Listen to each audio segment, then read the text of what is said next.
Capital Golden Girls.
Thank you, Golden Girls.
Friday, October 26th, the Capital Eagles face the Borah Lions of the 2018 playoffs.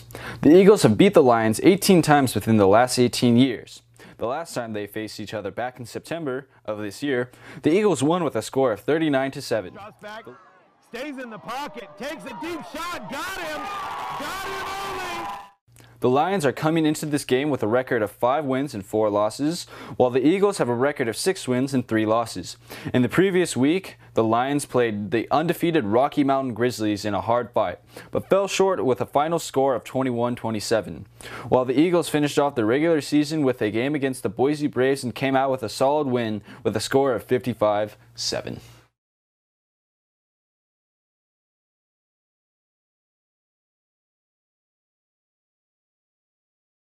Home team, Capital Eagles. This is round 1 of 5A playoff action around the state. The winner of tonight's game advances to the quarterfinal game. Will travel to Quarter Lane next Friday night. We would like to take this time to welcome all of you in attendance tonight. Please remember that sportsmanship is a top priority of our schools and the Idaho High School Activities Association. Your admission to this event entitles you to enjoy the skills of our student athletes in an educational setting. Please give all athletes your positive support and encouragement. Booing, taunting, or derogatory remarks directed towards opponents and or officials are unacceptable. Remember, on behalf of Boise State and Capitol High, we ask that you do not stand on the bleacher seats. We also ask you do not go on the field after the game. Meet your students and their coaches out in the parking lot before they load the bus. Thank you for your cooperation. It's the start of the 2018 Southern Idaho Conference football playoffs. Regular season is done, and records mean nothing at this point. We have two longtime rivals squaring off in the Borah Lions under head coach.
Capitol High Black and Gold Marching Band under the direction of Mr. Casey Lindorfer.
All right, Capital fans, let's get up.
Good luck to both teams.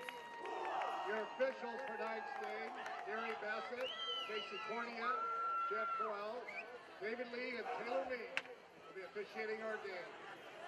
Good luck once again to both teams.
Looks like Capital will be defending the west end zone.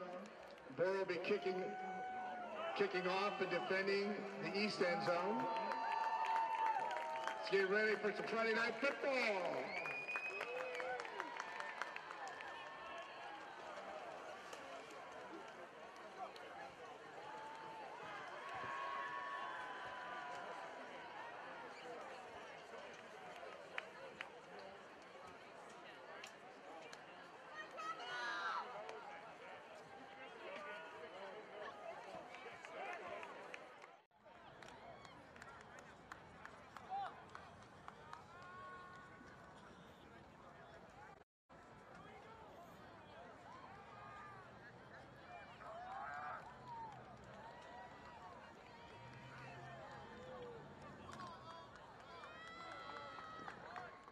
Number 61, Josh Roush, kicking off for Borah. Number 1 for Capital, Alec Bidner.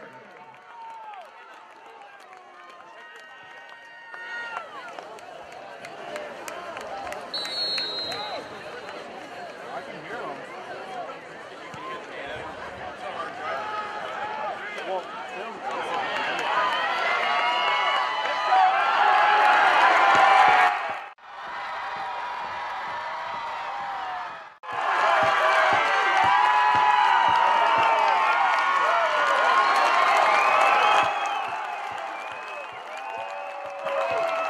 And the return brought down by number 61, Josh Roush.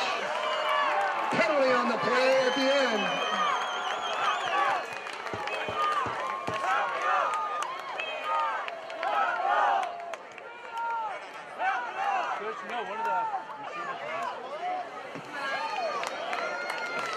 Personal foul face mask against the Lions.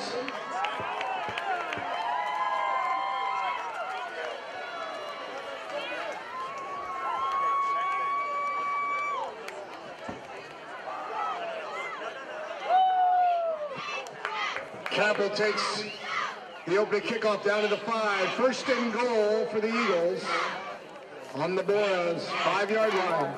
Sam is going into the game here, so we'll see what we got. We got first and goal. First and goal from the 5-yard line, 11:46 in the first quarter. If you just tuned in, the Capital Eagles reeled off a huge kick return on the kickoff.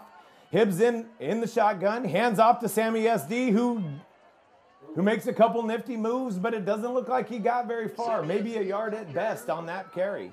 Hey, I can tell you this. I love that we're in the all-black. I don't know if you remember that, but we always pulled the all-black out for the Borah game. I love that we're doing that tonight. I know that's kind of been our traditional look, but it looks good.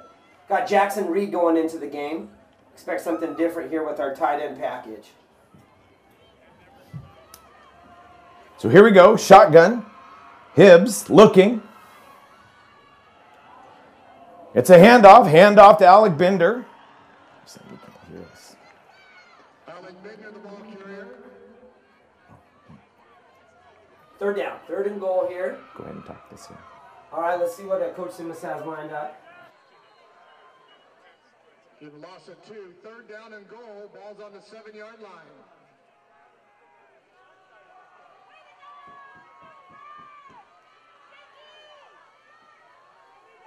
Simmons got the play in. So we had a little technical difficulty there. So if you're just tuning in to us, the Capital Eagles, they reeled off a huge kickoff. And here we go, Hibbs looking, and it looks like he dropped it.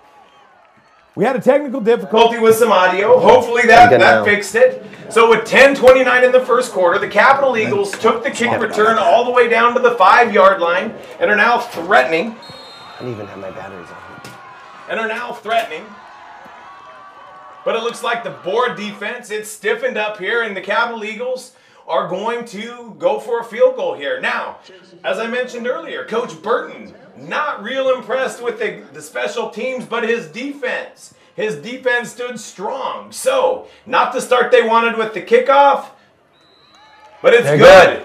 And so the defense holds the Capital Eagles to a field goal. So, Coach Burton's got to be happy about that with the way the game started, and Coach Simmons is probably hoping to put more points on the board, especially playoffs, especially when it's a threat like now. Well, hey, Chase Miller's been really Mr. Consistent for us. He's a dual athlete. He's a star on the varsity soccer team, all-conference goalie, and he's been a true help to this team this year. We've sure relied on him. A couple weeks ago, he went 4 for 4 or 3 for 3. And so that was a big part for us to get on the scoreboard today. So, again, just to fill everybody in with our technical difficulty, let's give a quick preview. Review, I guess. The preview started before the game of our technical difficulty, no audio. So, the Borah Lions, they started off the season 4-0 and have struggled with a 1-4 record since, where the Capital Eagles started off 1-2 and have roared back with a 5-1 record. But again, this is a classic rivalry. The Borah Lions were the bully on the block. The Capital Eagles were the new kids on the block, and they've been fighting since. And so it's been a classic game. So here we go. It's playoffs. You can't get a better option to end up playing a rival. Looks like a pooch kick. The Borah Lions will take it roughly at about the 20-25-yard line and is quickly wrapped up.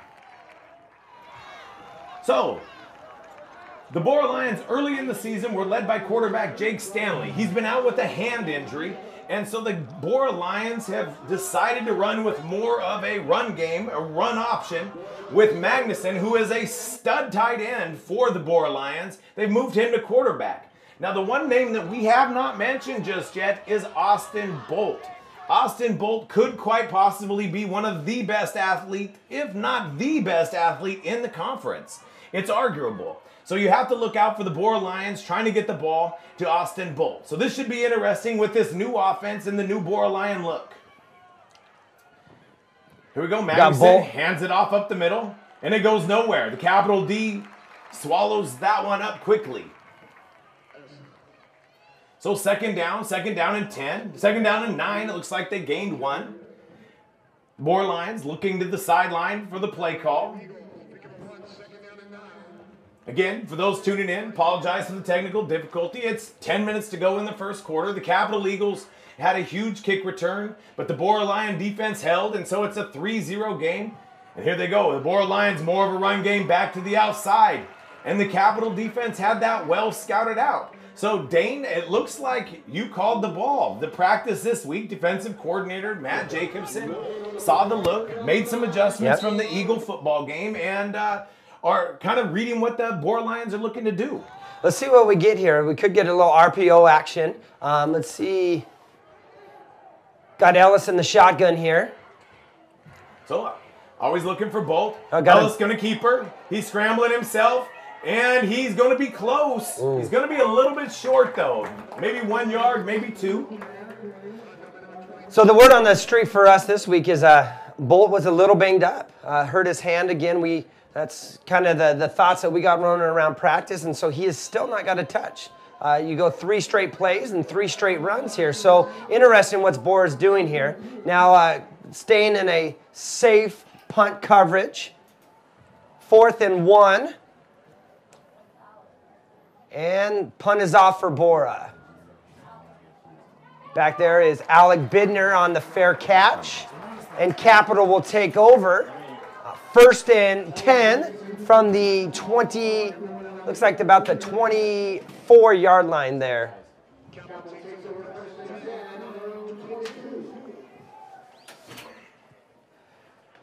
Hey, it's good to be here with you, Mr. Telleria. I go way back with Blas. He was my teacher. I wouldn't call him my mentor, but a good friend of mine. And it's good to be here in the booth with you and watching Capital football. We're both proud alumni, and I'm glad Mr. Gordon's up there doing something in the mountains, hopefully getting some. Well, I'm sure I'm a role model and a leader from the past. But no, Dane, it's a pleasure to have you in here tonight for tonight's game, especially a game like this. So the Capital Eagles, they get the ball off the defensive stand. The pundit took over at about the 21-yard line with 8:21 to go. A gain of 8 on that play. Hibbs in the shotgun. And he hands out to Sammy SD, who finds room up the middle. Still running with a loaf of bread. Nice. That's been worrisome these last few games. But Sammy SD, he's running with that ball like it's a loaf of bread, but it didn't get ripped out that time. But I do see a yellow flag. I see a little urgency with Sam SD. I know of all the players that really want that Eagle score stripe, he's one of them. I've talked to him personally about it. And I think we're going to get a different player tonight. I think it's playoff football. He's a senior, hasn't had quite the year that he's wanted. So expect some good things out of number 3 tonight. So the penalty was indeed on the Eagles. They're backing it up. It'll still be 2nd down. It'll still be 2nd down and 2. And from about the 30-yard line. So the Eagles looking to the sideline, looking for the play call. Hibbs back in the shotgun. Sammy SD back in the field. Sammy SD in motion. And he comes back up the middle, but the Borah Lions were quick on that one. Number 79 for the Borah Lions was quick to get in there. Oh, and flags everywhere. Oh no, it's late flags here too, Blas. Looks like it's going to be on the Eagles. The Borah is pointing towards Capital. Another flag comes out. And so we could have an offsetting penalty of unsportsmanlike. Well, as many flags that came in, it's certainly, somebody's probably saying something. Now, again, rivalry game. The Southies, the Westies of junior highs, they've, and going against the Fairmonts, the Hillsides, and the River Glens, these kids have been going against each other, so it does, and it's a rivalry game, so it does not surprise me whatsoever that there might be some John going on. It looks like we got unsportsmanlike on Capital, unsportsmanlike on Borah, so they are offsetting. That is going to replay 2nd down, and again, it's 2nd and about 3 there. For the Eagles. Gavin Piva runs on with Alec Weber. which is too bad because the Borah Lion, that was number 79, that was Kyle Jones. Kyle Jones made a great play on that, and that would have made it 3rd and short for the Eagles. But here we go again. Hibbs back in the shotgun. No running backs. It looks like we got our 5 wide, and play clock is going. Looking to try to get the Borah Lions to jump. So the Capital Eagles go back to the sideline. Coach Simmons calls the play in. Here we go again. 5 out. Hibbs looks. Hibbs keeps. And first down. He might have got there. First down. He might have got there, but that was Kyle Jones again for the Borah Lions, getting there quick and almost stopping that first down play. I don't think we give Ryan Hibbs a lot of credit. I know he's known for his arm, being a baseball guy, but he runs hard. He gets those tough 3-4 yards when we need him most. So here we go, 1st down and 10 for the Eagles. Hibbs drops back. He's looking deep. He's got a couple people, but the Borah Lion pressure gets there. But Hibbs, big kid, breaks free, but the pursuit of the Borah Lions was too much. And so Hibbs goes down and goes down hard. Great tackle by the Borah Lions on the far sideline. That's our take look. We run that a lot to try to stretch the field, and he had some guys open down the field there, Blas, but unfortunately it looks like Borah got some pressure there on the edge, forced Ryan to step up and then have to make a play out of nothing. I couldn't see the number, but it looked like number 20, Chase Net, with that tackle. So 2nd down and 8. Hibbs dropping back again, Borah pressure, and it's a pick. The Borah Lions come up with a big pick, and that is Jake Stanley, quarterback. Jake Stanley, you said he was going to line up somewhere. They put him at free safety. There he is. That's kind of a big momentum swing. Now let's see how the Gurkha defense responds to this. Expect something big. Knowing Coach Burton and his staff, expect maybe a little trickery, little razzle-dazzle with the momentum on their side. Let's see what the Borah Lions have dialed up. Well, that has to feel good for Jake Stanley. You knew Coach Burton was going to try in a playoff game. You can't have an athlete like Jake Stanley sitting on the sideline. So putting him back at, defensive back, which ironically, I believe that is where Magnuson used to be. Yeah, I think so. As a swap. Yeah, so swap from quarterback to free safety for Stanley and Magnuson. So Magnuson in the quarterback, a throw, pretty good arm right there. He zipped it out. And a gain of 7 by the Borah Lions. Got another flag. It looks like it's getting chippy again on that sideline, that far sideline. Well, as most announcers, I should probably say, let's clean the game up. But you know what? I love the rivalry. Yeah, so you know what? I love the chippiness. In fact, most of the Borah guys I know, they have a chip on their shoulder every day that I've ever met them. So I love that they're representing the Kelly green and gold tonight, the Borah Lions. Hey, it's good to see Coach Vogel down there on the sideline. I remember very fondly of a Capital Borah playoff game, very similar to this, where Borah stole one back in the day when Brian Harson was playing quarterback. So let's hope odds are in our favor tonight for the Eagles. Well, when it comes to chippiness, chippiness was on the Capital Eagles. So here come the Borah Lions, handing off to Bolt. Bolt looking for room, stud athlete, but the Eagle D-line swallows him up quickly. Nice job by the Capital D. Looks like Charlie Hostreiter on the tackle there. He's been a great addition as a sophomore. Got a lot of football left in that guy. We're gonna hear his name over and over again the next couple years. So, the Borah Lions with a 2nd and 9, 5:54 left in the game. The Borah Lions trailing 3-0. Quarterback Magnuson, former receiver, former DB, now running the show. In motion, and Magnuson's going to keep it. He scrambles. He makes a few jukes, but here come the Capital Eagles and pushed out of bounds. That was number 22. That's Hayden. Hayden Picard's been a really nice job there on the edge for us. Holding down the ground, and he's been a little banged up, so it's good to see him out there filling the gaps, filling the edge like he should. Doing a nice job there, young Hayden Picard. So here we go, 3rd and 8. This is a big play for both the Capital defense, a big play for the Borah Lions. I don't know what the Borah Lions kicking game is like, so this may be 4-down territory. Here we go, Magnuson drops back, looks, he's got a man. Incomplete. Looks like Chase Net, number 20, was the intended target there. And he's made some big plays. I know over the last couple of years playing against Borah, Chase Nets made a lot of big plays against the Capital Eagles. So good defense there by the Gurkhas. So what's interesting, as much as it's a rivalry, there's a lot of similarities. I noticed that the Capital Eagles have a lot of black hats as Gurkhas on the offense. And it looks like the Borah Lions have a lot of offensive and defensive guys going both ways. So it is 4th down. It is 4-down territory. Maybe Coach Burton's trying to just get the Capital Eagles to jump. Capital Eagles hold. D-line waiting. Watch the snake route here. It could be a wheel route on the left side here. I'd find Bolt. There it is. Go-to, and there is Bolt. And he got it. 1st down, Borah Lions. It looks like 1st and goal there. There was no doubt in my mind who they were going to go there to. On a 4th down play, you throw it up to one of the studlier athletes, stud basketball player. If you put it up there a little bit, he's just going to go get it. And those core players have meant so much for the Borah Lions program, so expect that a lot tonight. So the Borah Lions with the 1st and goal, threatening on the Capital Eagles. Magnuson at quarterback in the shotgun with a little motion, Bolt. And no, Magnuson keeps, jukes, couple moves, nifty, and he gets to about the 3-yard line. That's a tough play to defend. If you look at that, they're pulling both their tackle and guard, so he's giving that look like it's a fly sweep to the right, and then you got an athletic quarterback like Ellis, and it's a tag look underneath. So tough play to cover there. Good job by Capital. So 2nd and 4, 4:39 from the 4-yard line. Playoff football. The Borah Lions looking to put some points on the board here. The Capital Eagles trying to hold. Magnuson with the keep again. That spreads him out. And just a great juke by Magnuson, and he scores a touchdown.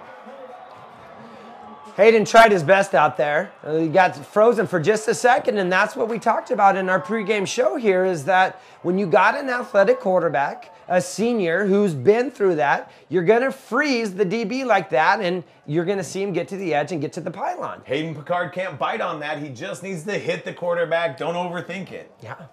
So here we go. 6 points on the board for the Borah Lions. The extra point coming. And negative. It is blocked.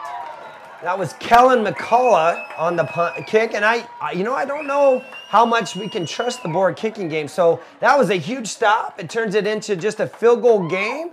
Good job and a little redemption here. So a little redemption by Hayden Picard. He's limping off the field because he's the one that blocked it. So everybody knows if you've ever blocked a punt, it feels good until it doesn't, because it feels good immediately afterward. But as soon as you walk away, you start to feel the pain of getting hit with a football. So with 4:24, the Borah Lions rally and answer the Capital points. And it is a 6-3 game with 4:24 left to go in the 1st quarter. So Blaz, you played on the last state championship team. How did those games go when you played the Borah Lions back then? Were they? I like what the coach has done. He's brought the Borah look back. They got the big, thick green stripe. How were those games? The Borah games were always a rivalry. And, to this day, I've got some great friends that don the Kelly green and gold. And we sit down and, talk it over a lot. Unfortunately, most of my friends were from the class of 1993. So they were the year after we won the state championship. And they had a great team. There's some names like Darren Anderson. Oh, yeah. Jason Swan, Rusty Wentz, Trevor Brown. I could kind of go down the line on that. But here we go. The Capital Eagles take the kick. There it goes again.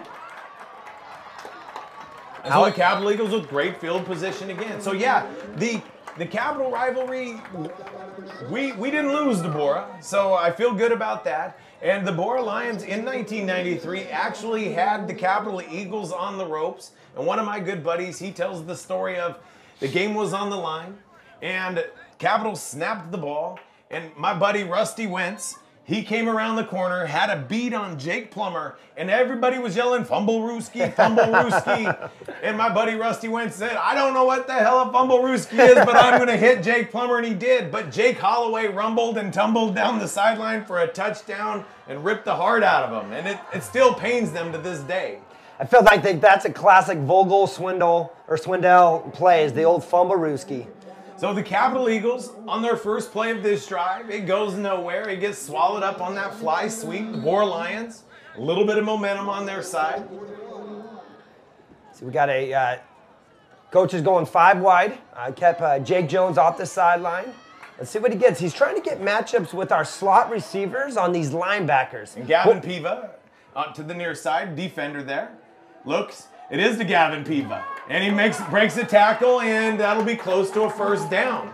Now, if you look at that play there, Blas, Borah was bringing 6. And so let's see if Coach Simmons can exploit that. That is a lot of pressure in the box, especially with 5 wide. Let's see if they can continue to do it. Got 4 down linemen for Borah.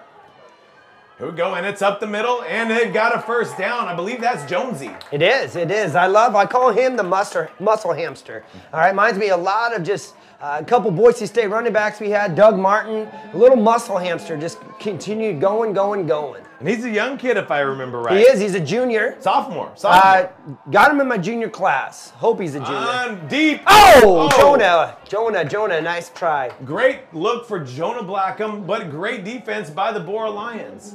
In fact, the Borah Lions look like they took a page out of Capital's defensive game plan for the last game where they doubled up on Bolt. So Capital takes their deep shot for Jonah Blackham, one of the top receivers in the league. Hibbs, one of the top deep ball throwers in the league. So, that won't be the last. That will not be the last look that we get from there. So second down and 10. Fans, watch this. We got a couple black hats on offense like Coach was talking about. Did not get the edge what we wanted. Did not get the edge, and the Borah Lions were quick on that one, and Jonesy goes down for about a loss of 5. Got 3rd and long here. Staying with the double tight end look. If you see number 18 down there, we got Jake Walk, our defensive stud, playing a little tight end this week. Yeah, and that was a great play by Innocent De Renije for the Borah Lions. So here we go, 3rd down and about 14. Capital Eagles, Hibbs in shotgun, looking. He's got a man. He's got Michael Hawley. Oh, Michael Hawley. He had 2 guys there. Michael made a good attempt at that. It looks like he kind of lost it there and just kind of went through his hands. So here we go. The Borah Lions defense has stiffened up again, and it looks like the Capital Eagles will look to punt this one away. So the offense not getting quite what it wanted. Couple of deep ball shots, and now they're going to punt it away and put the ball back in the Borah Lions' hands. Watch this punter, Jackson Beers, first-year player for the Eagles. The man, it can boom the ball. It just comes off so nice. Those are things that we love. Put it down there. Looks like Ellis has it. Magnuson, quarterback, DB, punt returner. And he's got room. He's got a wall. And here we go. The Borah Lions looking to return the favor of special teams. Talked about it all day, Blas. They got a special athlete back there, and you're going to put him everywhere. So maybe we make adjustments, not kicking it to them. We'll see the adjustments they make. Is that a dangerous position for the Borah Lions? Putting Magnuson, your backup quarterback, great athlete, of course, but a backup quarterback back in punt return? That seems like a little dangerous. I know Jake Stanley's out there, but I feel like it's a little bit nerve-wracking that Magnuson, I don't know who the backup to the backup is. I think tonight you lay it all on the line. There is no tomorrow, Blas. I mean, I think you put, as we said, your best players out there and hope that they can make a play. Worry about that problem when the time comes. So here we go. Magnuson looks. Quick throw out to the flats. He's got room. Couple nifty moves. And the Borah Lions get a quick first down. That's Jacob Badabinga, and he's actually made a couple plays. That's a name I don't really recognize, but someone they've relied on now. I think that's his 3rd time getting the ball tonight. So the Borah Lions, the new look offense with Magnuson at the helm and Stanley on the defense, is moving the chains rather easily. So, looking for the play call, the Capital defense, all the black hats dug in. Here we go. Look, Magnuson slowly rolling out, looking. And it's got a man in the flat. And again, it's that Chase Net. He's kind of stepping up there on that right side. Tough little formation that Borah put in. Big 15s out there. Tight end Cade Dilworth, and he sets the edge. So Ellis has all day to pass out there to find wide open guys. Well, I'm sure number 15, Cade Dilworth, is probably the best athlete on the field for the Borah Lions. The tight end is generally the best athlete. Well, let's be careful on that. So Magnuson with the keeper up the middle, and he's close to the first down. Depends on how the pile goes. Oh. And the mark. One mark looks short, one mark looks long. And they're waving it on. First down, Borah. First down. Now, let's be careful. When you play tight end here, I remember those games that you kind of just set the edge. Not a whole lot of pass catching for old BT back there. Well, when you're up by a lot of points and you're trying to get a lot of players running. Is that when you got your playing time, when you guys were up a lot of points? Negative Ghost Rider. My job was admittedly pretty easy. When you have an All-American quarterback throwing it to you, you just catch the ball and fall down. It's not very hard to be good. Oh! So Bolt There with he goes, room, and he is... One chance. Oh, Alec Binder makes the play. What a run by Bolt. It looked like he was in trouble in the backfield, but he breaks free, slips a crease, and squeaks through down to about the 3-yard line. Squeaks, huh? It got a little chirpy over there. I don't know if you guys caught that, but Austin Bolt and Alec Binder, I don't know if there's some bad blood pushing a little bit, but no flag on the play. It's just classic Borah Capital, being chippy. I love it. Yeah. I love it. So the Borah Lions, with 38 seconds to go in the first quarter, leading 6-0, or excuse me, 6-3, are looking to put more points on the board, but that play went nowhere. The Capital Eagles swallowed that one up. So the bending, not quite broke just yet for the Capital Eagles. Big fill by Joey Q there. Love seeing that on the edge. Let's see if we can be careful here. Remember last time on the goal line, they gave a little run pass option. Watch Ellis spread in and out, letting him do his thing. Or look out for one-on-one coverage for Bolt over the top. The kid's got hops. Bolt's down here. Watch the fade on the bottom left here. So here we go. Bolt in motion. Oh, we got a little movement. False start. So the quarter. So no penalty. The Borah Lions will take over on the 4-yard line to start the second quarter. Both teams headed to the sideline. Coach Simmons trying to rally his troops. Coach Burton trying to keep Uncle Mo on their side as we start the second quarter. Now, I'm not surprised at all. I'm not surprised at all with what the Borah Lions are doing. They're taking a page out of just pure athleticism, and they're also taking a page out of the Eagle Mustangs, who had a pretty good game plan for the Capital Eagles. So it seems to be working for the Borah Lions right now, but we will see. So a couple of score updates. Let's see if I can get some score updates from, again, another legendary tight end, Justin Stringer from Nampa Christian, another legendary tight end. I'm not seeing a Nampa Christian update. Not seeing that score tonight. So it looks like most of the scores are still zeros. So apparently no score updates here. So a lot of those games, though, Blaz, are playing up north. A lot of games are away, so they're about an hour behind. So we'll get a little update later in the game. So here we go. The second quarter is just starting. 12 minutes to go. The Capital Eagles trailing the Borah Lions 6-3. The Capital Eagles with a field goal. The Borah Lions with a touchdown and a blocked extra point. Looking to put more points on the board now. Bolt in motion. Magnuson, got an option look. And nice play. Good play. Great play by the Capital Eagles. That's Jackson Reed, our sophomore, who's really stepped up. He's been a phenomenal player for us. Talk about Jackson Reed. He is 4th in the conference as a sophomore with nearly 100 tackles, averaging about 10 a game as a sophomore. He's one of those players that for the Capital side, you're going to be hearing his name a lot for the next few years. Watch Big 15 setting the edge here. Let's see what Borah's got dialed up. 3rd and 6. Magnuson looking, and a wide open Austin Bolt. In fact, Magnuson slowed way down, Bolt slowed way down, and it was just an easy game of toss and catch right there. There was not a soul inside. It didn't even look like a little run fake. It was just a little quick hitter and wide open. Can't leave that guy open tonight. Not at all. So, I gave Jonah Blackham props for being one of the top receivers in the conference. Well, Jonah Blackham 3rd in the conference. Well, Austin Bolt is 4th in the conference. So both of them are talented receivers. The Borah Lions going for 2. Maxson back, looking left, and has a man, and they got it. Slant. It looks like they go back to net. It looks like Chase Net out there. So the block extra point on the first touchdown does not matter. The Borah Lions put another touchdown out and the 2-point conversion. So the question is right now, are the Capital Eagles overlooking the Borah Lions in this particular game because they had such a dominant performance the first time around? So are the Capital Eagles overlooking them, or are the Borah Lions just, again, getting prepared, a redemption game, a revenge game, we're going to do this time game? I think it's the game of football, and I think it's what makes high school football so good. You've got to suit it up. You got to come to play. Now, I was a part of the pregame ritual with the boys, and it felt like we were dialed in. Now, Blaz, they've got to get something figured out. So, what we always say is somebody's got to make a big play.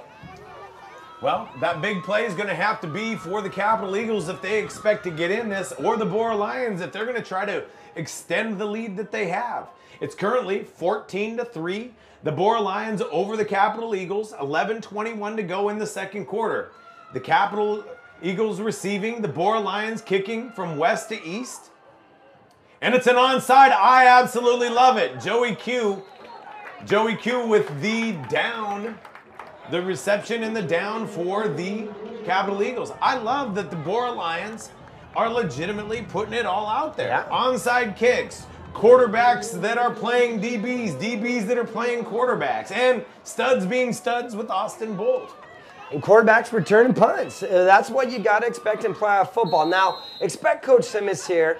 Let's not panic. I don't think we need to do anything crazy. Let's just get a flow on offense and just get our job done. So, the Capital Eagles on the rally. Hibbs looking almost a broken play, couldn't quite tell. Joey SD with some moves, trying to get to the edge, and he does not get there. Gain of 1. So, second down and 9. 11:04 left to go in the second quarter. The Capital Eagles, a single back, 4 wide receivers, 3 to the near side. Hibbs, quick little pop pass. Quick little pop pass to number 1, and that's Alec Bender. Again, we talked about that as Borah stacking the box a little bit. Expect Coach Simmons to exploit that. Get our slot players, hit that quick hitter, and move the chains. And they did just that. They did move the chains. So the Capital Eagles cross midfield and are now into Borah territory. This would be huge for the Capital Eagles to answer. Hibbs in the back, hands off to Jones, and it goes nowhere and nowhere fast. Great tackle by the Borah Lions, who wrapped that up, and that's number 70, Alphonse Crittenden. So, second down and 10 again. I know the Capital offense likes the quick pace, but I don't feel like we've kind of found that rhythm just yet. Not yet tonight. So here we got, again, Mr. Do-It-All, Jackson at tight end. Jackson Reed got a motion here by Michael Hawley. Love it. They hand it to Michael Hawley, and he gets around the edge, but only for a gain of about 3. So that'll make it 3rd and 6. Now, Blast, here's your call. We got about 9 minutes left to go in the half. We're on this side of the 50. Is this Coach Simmons 4-down territory? It depends on this play, or what do you do, Coach? Well, if I am guessing what Coach Simmons will do, it's the reason he gets paid the big bucks, but I'm guessing they'll absolutely run this play, hopefully get the first down. If not, they'll try to get Borah to jump off sides, call a timeout, and then go from there. And maybe a rugby-style kick, or maybe go. I can't quite decide just yet. Here we go. Oh. And I'll be darned. Quarterback, DB, Magnuson with a pick. Man, that was tough. It looks like he made the play. I wish sometimes we had a little instant replay, but it looks like he got underneath that, kind of wrapped his body around, and dang it, made another really big play. So let's see. Ryan, senior leadership, has done so much for this team. He's got to rally. We've got guys open, and Ellis is just making a good play. Well, let me give the Borah Lions defense some props here. When it comes to turnovers, they didn't have any going into the first game. And since then, which is 5 games later, they only have 7. They're actually second in the conference with the margin of turnovers with a plus 10. They've taken away 17, 19 now with the 2 that we can add. And the Capital Eagles, on the other hand, they're pretty mediocre in the turnover margin. They're even as with 12 turnovers and 12 takeaways. But the defense rallies there. We need a big stop here. Again, expect what Borah does. I know they got a new OC this year, and he's done a lot for the Borah program, establishing an identity this year for their offense. Let's see what they got plans for this drive. Well, he certainly made some adjustments from the first game to this one. A lot of it, again, having to do with quarterback Jake Stanley being out. So Magnuson under pressure, shakes it, finds him. Oh, dropped it. It's incomplete. Great play sliding in there for the Capital Eagles. That's number 29, Cade Larson, sliding in and knocking that loose. That would have been a first down for the Borah Lions. Cade's been an interesting story. He's been back and forth, actually started as a JV quarterback this year and slid in there and has been a really nice addition as a free safety for that Gurkha defense. So the Borah Lions looking at 3rd and long. 8:46 to go. The Lions with the lead. 14-3. Magnuson in the shotgun. Looking, under pressure, scrambling. He got swallowed up. Is that Hastreiter? It is. Charlie with another big play for us. I love that kid's attitude, love his motor, comes to work every day. So Charlie Hastreiter with a huge tackle and that's going to go down as a sack. So that'll be a loss of 1 by the Borah Lions, and they're going to look to punt it away. Now, special teams has been an issue. Joey Q running off. Looks like we got a safe protection here, but expect a little bit of pressure. Okay. It's a pretty high punt. Fair catch. Woo! And he bobbles it. Alec Bender bobbles it. But that will be great field position for the Capital Eagles at about their own 38, so it won't take long to be threatening again. It's nice to have Alec Bidner back there. I've noticed the last couple games, I don't know if you've seen this, Blaz, but our punt game hasn't been the same where we've let that ball drop. And if you have that happen, you lose about 10 and sometimes we lost about 15 yards. So it's nice to have number 1 back there to catch it. Even if it's a fair catch, it just helps us offensively so much more. So Coach Simmons, a great play caller, a quarterback in his own right, has rallied the troops here. He's talked it over. See if we can pick up the momentum. And it's Hibbs around the edge. Yeah, back to Bender. Dancing, trying to find room. But no, wide receiver and DB, or linebacker, Austin Bolt with the tackle. This reminds me a lot of a playground game where you just switch sides. You were on offense and now you're on defense. A lot of the names that I'm calling are playing both ways for both teams. So that play, 2nd and 9 for the Eagles. Rolling, little shovel pass to the inside, and he has room, and that's number 33 for the Capital Eagles. Jackson Reed again. Jackson Reed with a gain of about 15 on that. Now, he's been a nice addition. I talked about him earlier tonight. In that position with Matt Rule injured, nice to change it up a little bit with a little shovel pass from Hibbs. So Matt Rule, Capitals tight end, out with a concussion. He's been out for about 3 or 4 weeks. Do we expect him back if Capital's lucky enough to get through this game? If I were a betting man, I think Matt Rule, unfortunately, if he can come back, would be in a state championship game sometime in late November. There goes Jonah.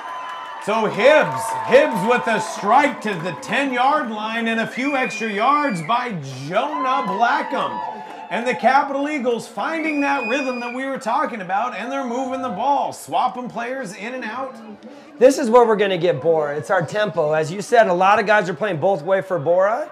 And if you're going to get them, you got to get your tempo going because the stops. Look at Jonah Blackham open. And the Borah made a quick run out to try to cover that, but it looks like timeout by Coach Simmons. So the Capital Eagles trailing the Borah Lions 14-3 in the second quarter, but are threatening with a 1st down and 6. So Coach Burton for the Borah Lions is telling his boys, hang in there. Coach Simmons is telling his boys, we got to punch this in. It's a sense of urgency, and you've seen that in the Capital Eagle offense in this particular series.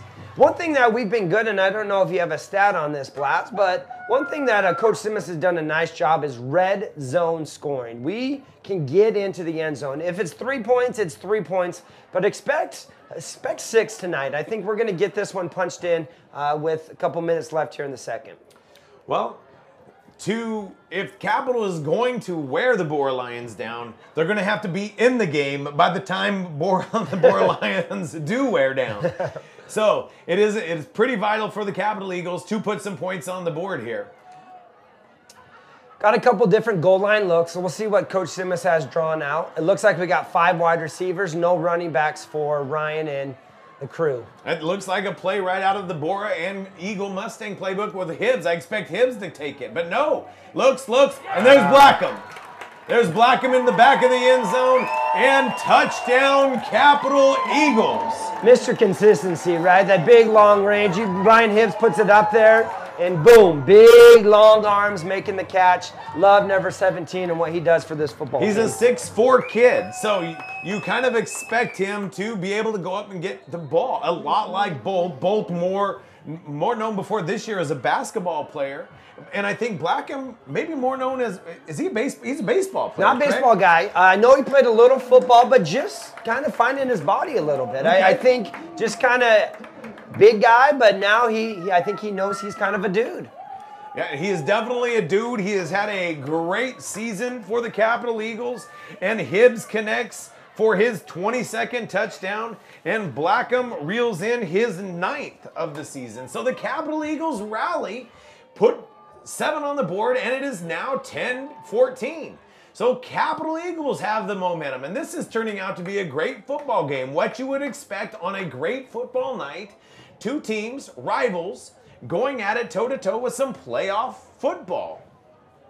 You know, it's pretty fun down here in downtown Boise. A lot of student body. I know it changes a little bit with playoff football, but lots of rowdies out there, and it looks like the Borah rowdies showed up as well. So absolutely awesome atmosphere for playoff football in the state of Idaho. So the Capital Special Teams. The Capital Special Teams, I feel like a lot of our turnovers, a lot of the Capital's turnovers have come on the special teams. So look out for some trickeration by the Eagles. The Borah Lions tried their own onside kick after putting some points on the board. So maybe the Capital Eagles return the favor. Here we go. They line up.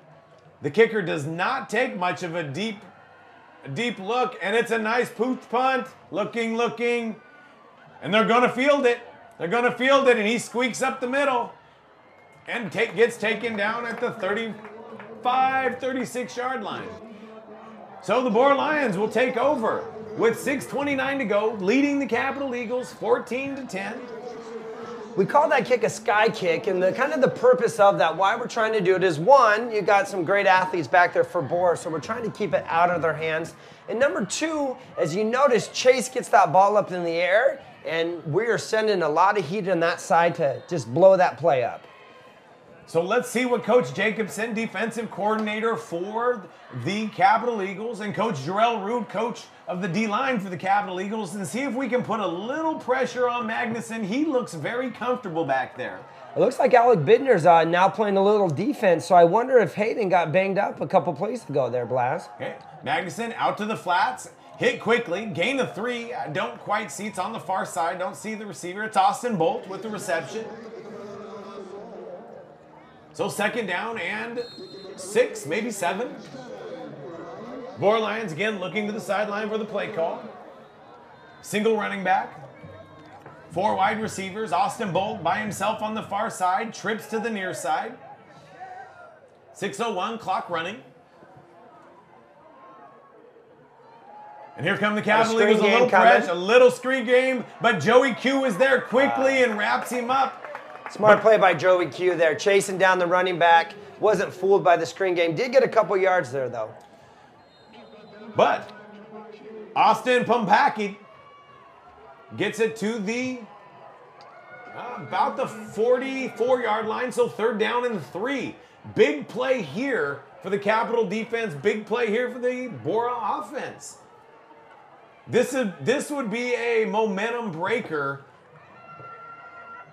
for the Borah Lions if they don't get this. They string it out. Wow. Great read. Great read by Capital. I believe that was, I can't quite see the numbers. It's Cooper Leaf there. One of the twins there. Filled it hard, read it all the way. Great play, Coop. And so Cooper Leaf with a huge stop for the Capital Eagles, and it is now 4th down. That was so big for the boys to get them go 3 and out and get this punt. So watch a little pressure here. Let's see if the Capital Gurkhas go after this. So here they come, lined up. One guy back for the Capital Eagles. Couple people staying home. Pretty safe. Fair catch, and he reels it in at about the 30-yard line. So the Capital Eagles defense comes up with a huge stop. The Borah offense punts it away, and the Capital Eagles, who just scored on the last series, look to capitalize on that defensive momentum and try to rally to take back the lead from the Borah Lions. And again, I think a big part of that drive for us is, yes, making plays, but our tempo, Blaz, that tempo, that Capital identity of no huddle, no mercy. Let's see if the boys can do it again. Well, we'll find out right here. We'll see what game plan Coach Simmons has on the play call. Hibbs out to the flat to Hawley. Hawley breaks a few tackles and maybe a first down even. Michael Hawley's he's a scary athlete, a real quiet guy, but when you get him the ball, he can make plays. He's been really fun to watch this year. And again, only a junior. Hibbs back to the ground game. Looks like Jonesy, he gets swallowed up. Oh, the muscle hamster, not enough strength there. Filled the gap there pretty hard for the Borah Lions. Yeah, the Borah Lions had 2 big defensive linemen there to stop that play call. So 4:09, clock running. The Capital Eagles at the 45-yard line of their own side of the field. The Borah Lions looking to hold. The Eagles looking to the sideline to Coach Simmons. The play call's in. Hibbs in the shotgun. Little motion. Hibbs rolling out, looking. Throws it out to Hawley, who scoots by. And a big hit. Looks like we're short. About 2 yards here. Big hit by the Borah Lions on the far sideline. I can't quite see the number there. Classic shoulder pad to the body. So 3rd down at the 50. Another big play by Michael Hawley coming across on the motion, and Ryan Hibbs catching it, making a play. Good job, Michael. So looking for the first down, and Sammy SD goes nowhere. So the Capital offense looking at a 4th down from their own 48-yard line. I didn't get a read on that last play. I wonder, for the average fan, it looks like, we run the same 4 plays, but with Coach Simmons and Coach V, we have a lot of those read option plays. So I don't know if that case was Ryan was maybe to pull that ball. To me, it looked like kind of a dive dart type of look. Got a punt here for Ryan Hibbs. Maybe a little offsides. Maybe a little false start. We would love that. That would give us a first down. Well, not the false start. Capital Eagles are going to back that up 5, which is going to give Hibbs a little bit more room.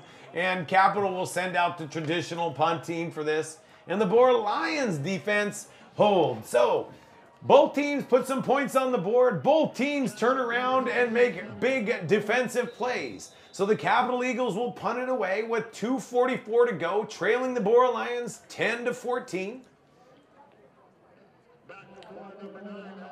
And the white hat, waving his arms, holding up the game here, looking for a call.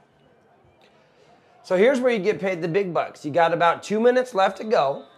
If you're Jason Burton right now, do you take a 14-10 lead, kind of milk some clock, or do you try to get one more before halftime, knowing you're going to get the ball in the second half? Well, if I'm the Borah Lions, where I have beaten Capital one time in the last 18 years, and now you've got them down 14-10, you've got them down in playoff football. If I'm Coach Burton, I'm going to put the pedal to the metal and I'm going to try to score. I'm going to try to get one more. I feel like the momentum's kind of gone away from both sides. I think it's anyone's game, so we'll see. We'll see what they have here. First down, second down. Let's see what Borah's drawn up. I feel like in a worst-case scenario for the Borah Lions, if something goes wrong and they turn it over and they lose the lead, they're still within a 1 score. But if they get those points, it seems the risk is worth the reward. But the Borah Lions go back to the ground game. It'll be interesting. Will Coach Simmons, 2 timeouts left. We'll use one here. Gain of 5 by the Borah Lions. 2nd and 5 on their own 27-yard line. 2:12, clock running. Magnuson has the play. Watch number 20 down here. Got Chase Net. Got another step up by Ellis. And the Borah Lions, the DBs for the Capital Eagles, Magnuson was looking to throw, but the Borah Lions had nowhere to go with that. So the clock's running. And no timeout. I keep kind of waiting for Coach Simmons to maybe call the timeout. He's going to get the ball back after this play if the defense can hold. I see him down there talking with Coach Jacobson and Coach Root. It looks like what happens on this play, Coach Simmons will get a timeout in. He's mentioned it to his D coordinator there. Let's get a quick stop, get this ball back. Well, they put Coach Root right next to the referee. I guarantee that if the Capitol wants the timeout, the referee, the side judge, will indeed hear it. Scrambling, find somebody. Oh, ouch. Big first down. That's a killer. Oh, and he wasn't blown down. Interesting. Chase Net again on another catch. A lot of momentum for Borah. Let's see, minute left to go. So, out of a busted play, Magnuson keeps the ball alive, the play alive, and the Borah Lions get a first down out of that. And I think the Capital Eagles, frustrated, got lackadaisical in their tackling, just went to throw the kid down and it didn't work. So here we go, threatening, 55 seconds to go. Got a QB in That is trouble. That is trouble, and Bolt chases it down and saves the pick 6. So that was actually a new quarterback. That was Alec Gray, a 5'11 junior. I don't know why you make the switch there, Coach. Maybe I missed the number on those last couple pass plays where maybe Magnuson's the running quarterback, and 8 and 9 they look a lot alike from our perspective. So yeah. I'm like a Nostradamus on the worst case scenario for the Borah Lions here if the Capital Eagles put points on the board. Is that one we're going to talk here at the end of the game where you wish you had that one back? I feel bad for the little number 8, but here we go, Capital. White Hats making got a timeout by Borah. This is a good timeout by Coach Burton. You had momentum. You had a big play. You had a scramble for a first down. You threatened to put points on the board to take a bigger lead, and then you throw a pick 6. So the defense, a little rattled. So I feel like this is a great timeout by the Borah Lions to regroup. But then again, do you really want to give the Capital Eagles and Coach Simmons a timeout to start scheming a couple plays? Yeah, and I know they're in the playbook. I know Coach Simmons and his background, they want to score. So they're going to find a way. Now, I would expect Big 1-7, we call him JLB, Jonah Blackham, that he's going to stretch the field down here and use that wingspan to make a play. Well, we'll find out. The Borah Lions, first out of the timeout, first out of the huddle, taking the field. Capital Eagles still talking it over in their huddle on the sideline. Here comes quarterback Ryan Hibbs and the rest of the Capital Eagles. Sammy SD in the background, single running back. Here we go. Got a reverse. A little reverse, and Jonah Blackham looking for the throw. Jonah's making a play. A very ugly play for a gain of about 3-yard line. So that is actually the Philly special. I know we've seen it a couple times, of course, in the Super Bowl last year. Seen it a couple times in college football. So if you watch the replay, Ryan Hibbs is going out for a pass. They call it the Philly special. Good time to make a play. Borah snuffed it up. Jonah got what he could. You know what? I'm going to give Jonah credit there because that was going to go down for a loss of about 10 to 12. and that would have been really bad news. I'm not sure. Chase Miller's our kicker. I'm not sure what his distance is. Do you have an idea of how far does his leg go? I would say this is pretty deep. We need to probably get, I would say, about another 10 yards to be safe. Again, I called Mr. Miller reliability for us. Hasn't missed a whole lot, but we're pushing it for a high school kicker. Be interested to see what we have here. Well, the clock is stopped. 33 seconds to go. The Capital Eagles threatening, but trailing the Borah Lions 10-14. Ryan Hibbs in the shotgun. Looking. Still looking. Finds a man. Time. Oh! Well, he found Jonah Blackham. I don't know. I still think that may have been a little bit short if he would have reeled it in. So now Coach Simmons, Decision. with 26 seconds left, still has a timeout. You don't need a touchdown. You do need a first down, though. That'll stop the clock to get reset. So he's put 5 wide out. We call this our Roger Lucy package. I assume that's a right and a left package. It is. Here we go. So this is a Lucy. Watch this play. I like it. I'm not going to tell you what it is, but we're going to have guys open. Here we go. Hibbs drops back, looks, low snap, scrambles, pressure. Hibbs rocks and fires. And it is picked at the goal line, and that is number 2 for the Borah Lions. And so, what can I say? The defense for the Borah Lions comes up huge. And you know what? It went right off the fingertips all day. Great job up front by the Hoggles up front. Ryan stepped in. Coming across, we call that a flood route, and it's Alec Bidner, and it just off his fingertips, and that's what you do not want to see as a coach. That's what you do not want to see as a quarterback, because it's tip drill. That ball's in the air. Anyone can get that, even a Borah Lion. So I think it was number 2, Caleb Golden, that correct. got that pick. And so I'll go out on the limb on this one and run my play calling expertise here. I'm going to guess with Bolt all the way back that they're going to go ahead and down this one and take the lead. So Coach Burton took his shot the first time. Let's go ahead and take the first half victory. Okay, I'm curious here. So we did have the interception, and it was quarterback number 8.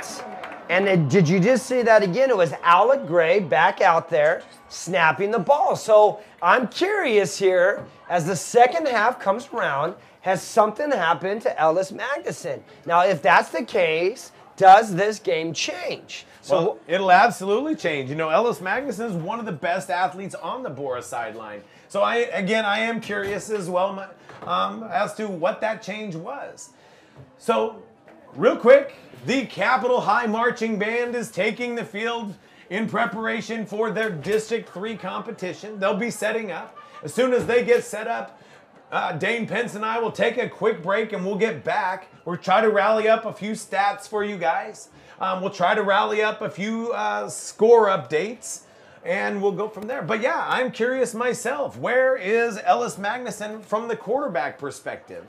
One thing that Coach Simmons does and the crew over there is they make great adjustments. We're going to see, okay, what has worked, what hasn't. We've got a couple guys that need to step up and make plays, but expect good things here. I think we're going to come out, get a good stop, and then offensively, we're just going to find the gap. We're going to see where they're leaving things open. I don't know if you've seen it, I liked the Borah stacking the box, so we're finding those guys in the slot making plays. So I'm excited. This is fun. This is fun. I'm glad I get to be a part of this. This is why we play the game. It's high school football. It's the playoffs. And it is a great night for it. It rained a little bit, so it cooled it off, but the temperature is still pretty comfortable. So, with 13:40 to go in the halftime break, the Borah Lions are leading the Capital Eagles 14-10. So, we're going to take a quick break. I'm Blas Tulare with my partner, Dane Squeaks Pence, and we're going to rally up some stats and some... Oh, we have some scores, Coach Stringer, real quick. Nothing. So, we're going to go ahead and take that break, and we'll be back with you just shortly, and we're out.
Thank you, Chapel High Marching Band, and once again, we wish you good luck tomorrow at D3.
Well, I'm going to have to repeat it because we weren't even on.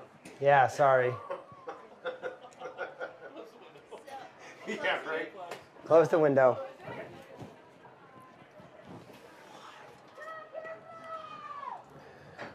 All right, ladies and gentlemen, welcome back to Donna Larson Field for some playoff football of the Capital Eagles and rival Borah Lions. The first half goes to the Borah Lions with a 14-10 lead. Now the Capital Eagles have looked good. The Borah Lions have looked good, but we've had some quarterback issues for the Borah Lions. Jake Stanley started the season, all-conference quarterback. He goes down with a hand. Then all-star defensive back, wide receiver for the Borah Lions, Ellis Magnuson comes in, but he went into the locker room before the half, and now I see Jake Stanley with the bad hand warming up again. It is going to be an interesting second half, I think. Call it a curse, call it what you want. Borah just has not gotten a break this year when it comes to injuries. And so, as we saw late in that second half, Ellis Magnuson ran to the locker room, had to bring a junior JV quarterback in, change the momentum. So we'll see with this first drive what the plan is for Borah and that offense. So the Borah Lions won the toss, deferred to the second half. So the Capital Eagles will be kicking to the Borah Lions, kicking from east to west. The Capital Eagles have done kind of a pooch kick here, a sky kick as Coach Pence explains it to me. So here we go. The Borah Lions receive it at about the 20-yard line and gets wrapped up quick. So it'll be at the 25-yard line for the Capital Eagle, or for the Borah Lions, excuse me. So both teams had a back and forth, up and down first half. So now it's up to halftime adjustments. So we'll see what the Capital defense looks like. They're ready and waiting out there for the offense to come. So Coach Jacobson, defensive coordinator for the Capital Eagles, he's got them riled up and ready to go. The Borah Lions, I'm looking for them to break the huddle. Let's see who we have. I see number 9 coming out, but where is he going to line up? It looks like he is Ellis Magnuson is there. To a slot receiver. So, interesting play by the Borah Lions. Jake Stanley, bad hand. He's in. Ellis Magnuson, his entire left arm is tied up. And they come out throwing. Jake Stanley, the arm's good. Chase Net with the catch and a big first down. This is interesting. So, their all-conference quarterback takes the helmet for the second half and marches with a big first down right out of the gate. So the arm's working. It is bandaged up. Same with Ellis Magnuson. We'll see now as this second half gets going. I know there's a lot of game left. Let's see if the Borah front guys can keep him up. That arm doesn't get banged again. So he was quick to get rid of it that time. That's to Ellis Magnuson. Boy, that left arm is really stiff. He ran pretty smooth with it, but it still looks pretty wrapped up. So this is interesting. This has changed what my mindset was for my own halftime game plan. Yeah. So interesting. So second down and 8. The Borah Lions in the third quarter, 11 minutes to go, leading the Capital Eagles by 4. Here comes the pressure. And incomplete. Again, they're trying to exploit it. It's been 3 plays, 3 passes. So with that broken hand, it looks like Jake Stanley is back, and they're going to swing it or sling it around. Well, it's interesting. It's been a while since Jake Stanley has come into the game. The first pass was pretty solid, pretty on a rope. But right now, those last 2 passes, watch. You were a quarterback. Is he throwing off his back foot? Is that just nerves? Is that just trying to find your confidence again since it's been a while? I think he's a little short. It's short arm. And now I've watched Jake. There's a completion. There's Ellis Magnuson. I've watched Jake throw over the last couple years. That is his mechanics. So it does look like he's short arming it just a little bit. But Jake's mechanics have been like that. So we'll see if the confidence goes up. He is short arming a few there. And we'll see what this next play brings. Well, social media being what it is, the Borah Lions have chimed in on social media to kind of give us an update on quarterback positioning. It looks like Ellis was the third string quarterback. Second string quarterback, Nate Husky, broke his collarbone in the same game that Stanley broke his hand. We lost 2-1. So, Stanley back in the game. So, social media keeping us up to date. How accurate it is, it's like trusting things off the internet, but I got a thumbs up from Coach Stringer, our silent assassin up here. He gives a thumbs up that it is legit. So have we seen a run play this half yet, Plaz? I think we've gone out. It's been all pass from Jake Stanley. Let's just establish, maybe that's a move by Burton to establish the kid's all right, he can throw to keep Capital honest. Well, I was here in pregame, and it was Jake Stanley throwing a little bit, so I'm not surprised by this move. There's a strike, 15 yards on the numbers. Bolt. And that's a first down for the Borah Lions. So, man, what a momentum shift. The Borah Lions have to feel good. They've got the lead. They've got their starting quarterback, and they're threatening to put more points on the Capital Eagles in playoff football. Looking for the second victory in 18 years. The Borah Lions have got to be hyped. So the Lions looking to the sideline. Borah is looking, trying to get the front guys coming off sides here, but no call. Stanley looks. Oh, gosh. Looks like great read by Cooper Lee. Yeah, Cooper almost jumped that and made a play there. That would have been a huge play for the Eagles. Now we gotta get off the field here. We gotta get a stop here. So second down. Second down and long from the 28-yard line. 10:15 to go. Clock stopped on that incomplete pass. One thing as I went down there at halftime, I saw the adjustments made. Oh, out to the flats. Oh, and dropped. Yeah. One thing I don't know if the fans know, it is legal in the state of Idaho to get film and watch it on the sidelines in a halftime. So I went down there, Coach Root, Coach Jacobson, and the offensive staff are looking at films, looking at some of the loopholes in this Borah offense where they can exploit some of their weaknesses. But how much of that game plan went into Jake Stanley taking the field? That was not the discussion at all at halftime. It was, okay, who's this JV QB and can he get him through a game? Well, I suppose for the Capital Eagles, the good news is the game plan worked great the first time around. But if I recall the statistics from the first time around, it was Stanley to Ellis Magnuson just like that for double digits in receptions. Austin Bolt had a very tough game against the Capital Eagles, but Ellis Magnuson did not. And I see that seems to be working right now for Stanley to Ellis Magnuson again. And it's another Borah first down. And it's 1st and 10 from the 15. So here we go, Stanley in the shotgun. Oh, there is a flag. False start, so the Borah Lions will back that up 5 yards. A little bit of a break there for the Capital Eagles. Then again, a little more room for the Borah Lions to work. Well, here we go. 1st and 15. We've seen a couple screen games here. Let's see, again, watch number 20. Watch Chase Nett, and we got Ellis Magnuson. Now watch his right arm. He is not moving that thing at all, so playing through the pain. So here we go again, the Borah Lions after the penalty, 1st and 15 from the 20-yard line, looking left, throwing right, and got him. Touchdown, Borah Lions. Wow, and again, it's number 20. It's Chase Nett. A good throw by Jake Stanley. This game is going to be a fun one to watch.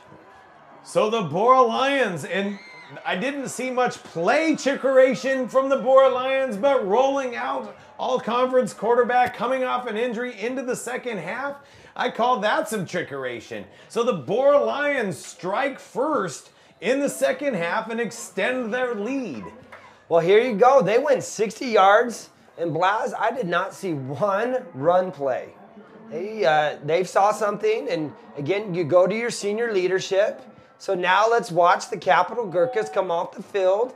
Coach Jake, let's see if they can make the adjustments and know that Borah is going to pass the ball here. So this is a big series here for Todd Simmons and the Capital offense because 21-10 it's a deficit, and 21-17 feels a lot better on the scoreboard. So big series here for the Capital Eagles score offense. Well, one thing that the Capital Eagles can do is put points on the board fast. So it is an option that can happen. But the Borah defense is going to have to figure out how to stop that momentum as we go through. Couple score updates for you around the 5A SIC and the state playoffs. Over in Rexburg, it's Meridian 7, Madison 13. And Eagles playing Lewiston Tough. It's 24-0. The Mustangs are on top there. And then over there in northern Idaho, Skyview and Post Falls. Skyview's got a 14-7 lead over the Trojans. Oh. And I'm sure they're updating over there that the Capital Eagles are trailing the Borah Lions 21-10. Now, we've got viewers everywhere watching this game tonight. We've got viewers in Idaho. We've got in Boise, but we've got people texting in from Cascade, watching the game from the cabin up there. We've got people from Wisconsin. We've got people from, looks like London, and it looks like Virginia, and it looks like Texas. And I got a family member in Portland who loves the Capital Eagles, who is dialed in and has been shooting me text message about what is going on with the Capital Eagles. And the Borah, it was a Borah Lion watching this game on a Capital channel from the couch in Cascade, and he's geeking out. So that shout out to, I think his name's Darren Anderson. Yes, Darren Anderson. He's saying he's watching the game. I'm rooting for the Borah Lions. But here come the Capital Eagles looking for momentum. Keyshawn Stuckman. Big Keyshawn, our big tight end. He's filled the role for Matt, and I know we've seen Jackson Reed there a little bit. Keyshawn's got some of the best hands on the team. Love that kid. Possession receiver. So first down for the Capital Eagles. They're picking up that momentum.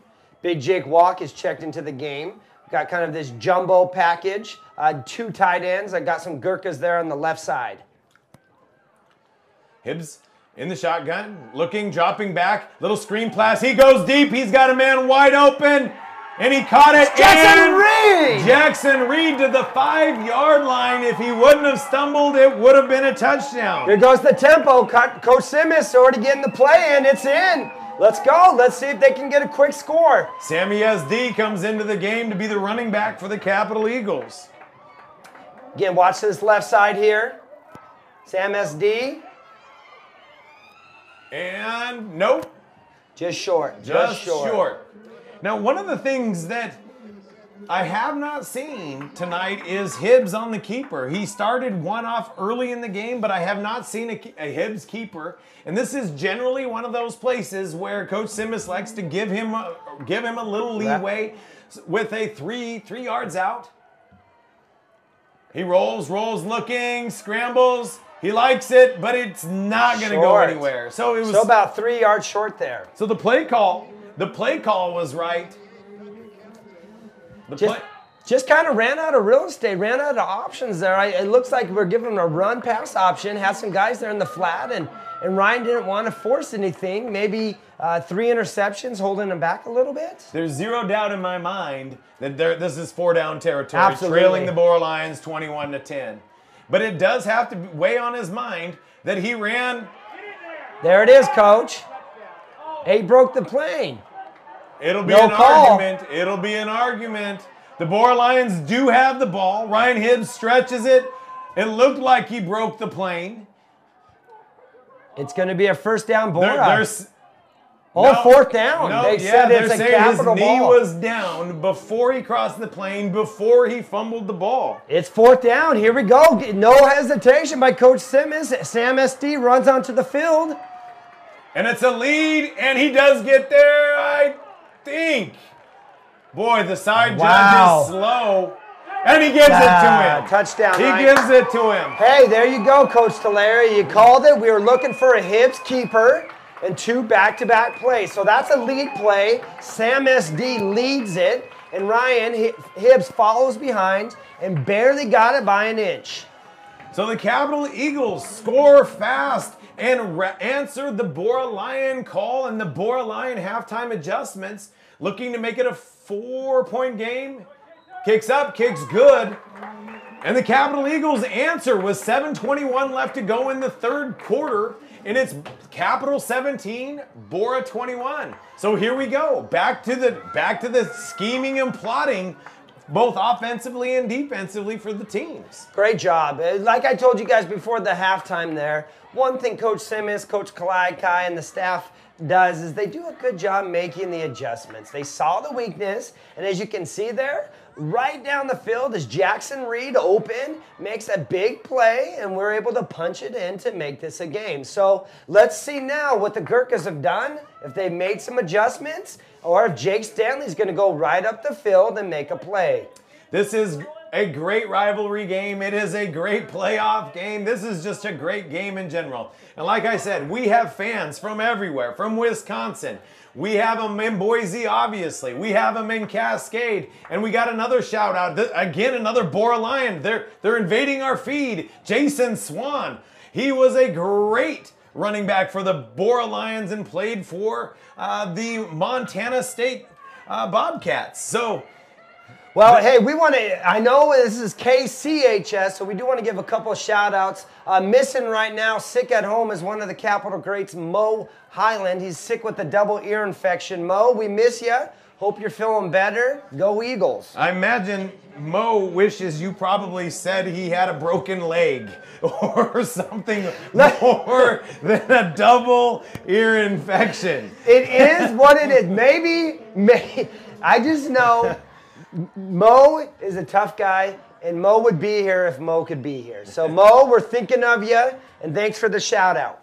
So the Capital Eagles kicked off with their pooch kick, their sky kick. The Borah Lions field it.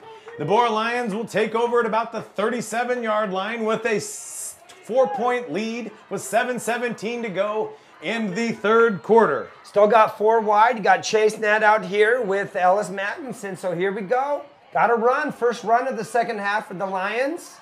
And, oh my gosh, it almost looked like it got stripped there, Blast. Well,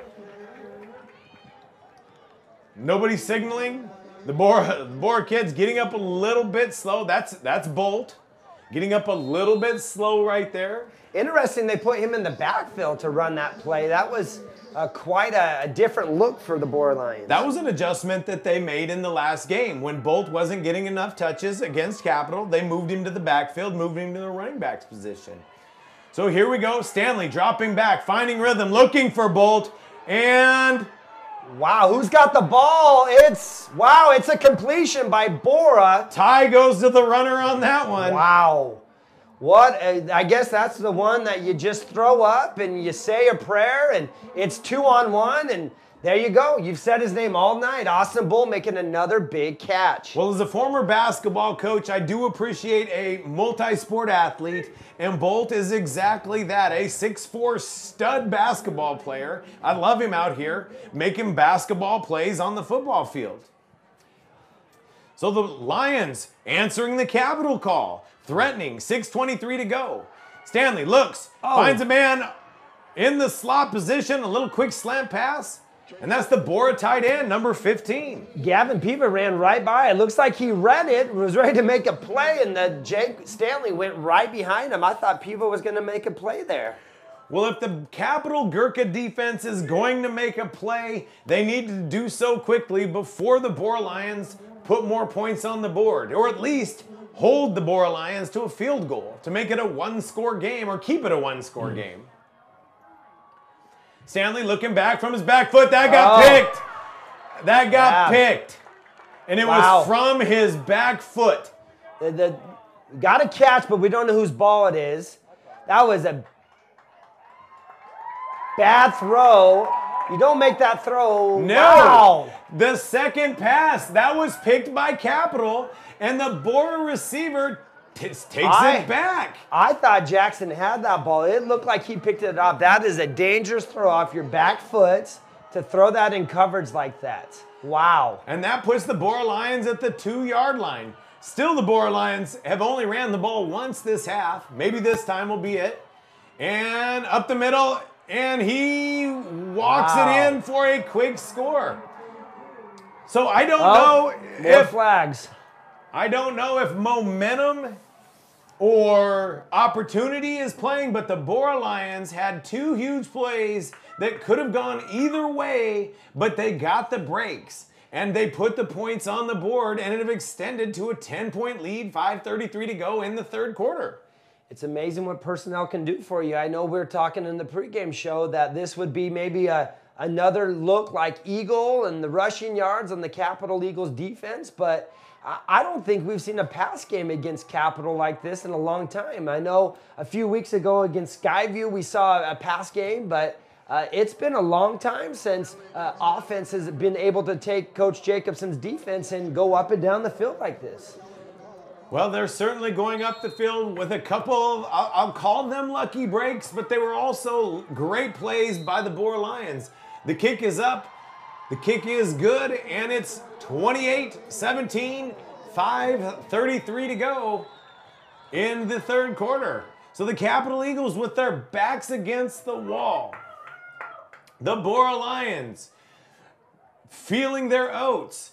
I will say this, there's about 12 Borah Lions in the stands watching the game. So they're going to miss out on an opportunity here if by chance they do pull this upset off. And I am calling it an upset. The Capital Eagles are the number 4 seed. The Borah Lions are the number 5 seed. The Capital Eagles have only lost once to the Borah Lions in 18 years. But this would be a doozy of a loss in the playoff atmosphere. This would be one of the biggest ones. This one would hurt. This one's going to sting for a while. But like we said, we've got a lot of football game left. And one thing we note about this team is they aren't going to quit. There's a lot of senior leadership. And I hope Joey Q and the boys can get something going here. Let's see who they kick it to.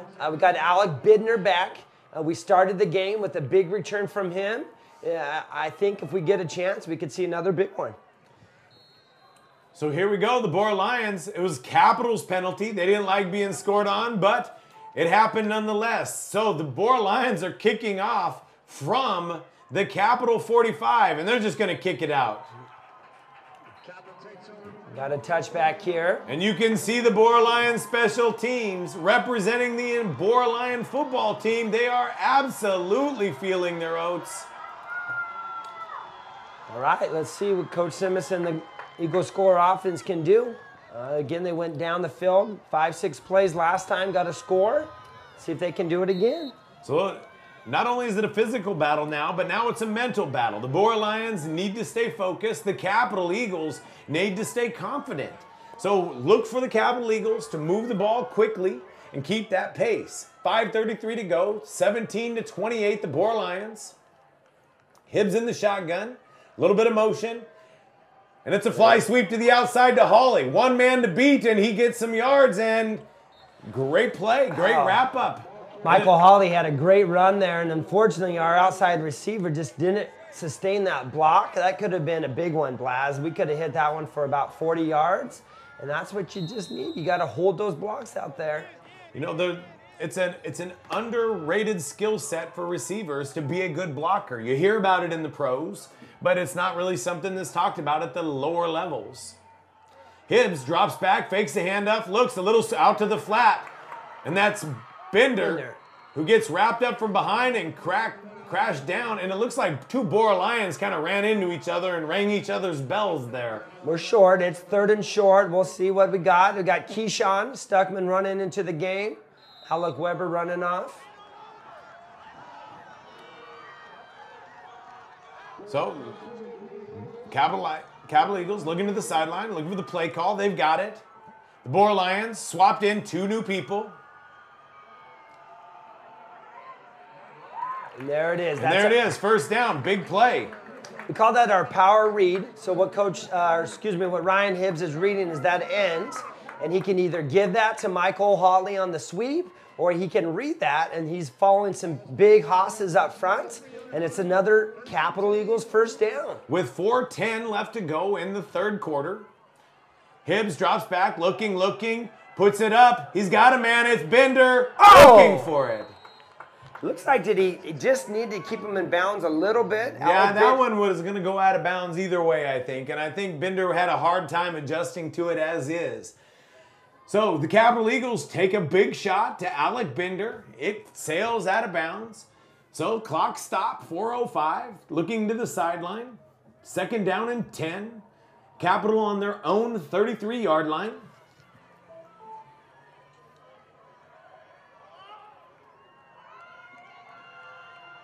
Still 3rd quarter. 4:05 to go.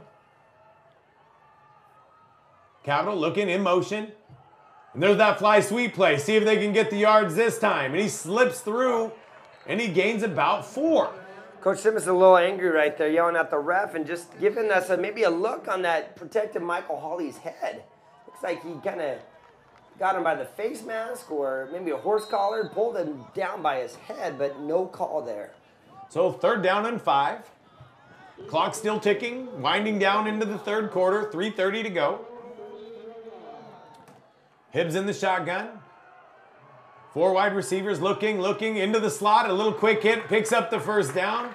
It's Alec Binder again, a little speedy slot receiver. That's kind of been Capital's staple over the last couple years, having some of those guys like an Alex Lindsey, a Brett Davis, going across the middle, making plays. And we've been talking about Jonah Blackham and Austin Bolt, but Alec Binder, he is in the top 10 in receptions this year. He is 6th in the conference as a receiver, so it's not as if he's coming out of nowhere. He's been a solid stay, like you mentioned, for the entire year.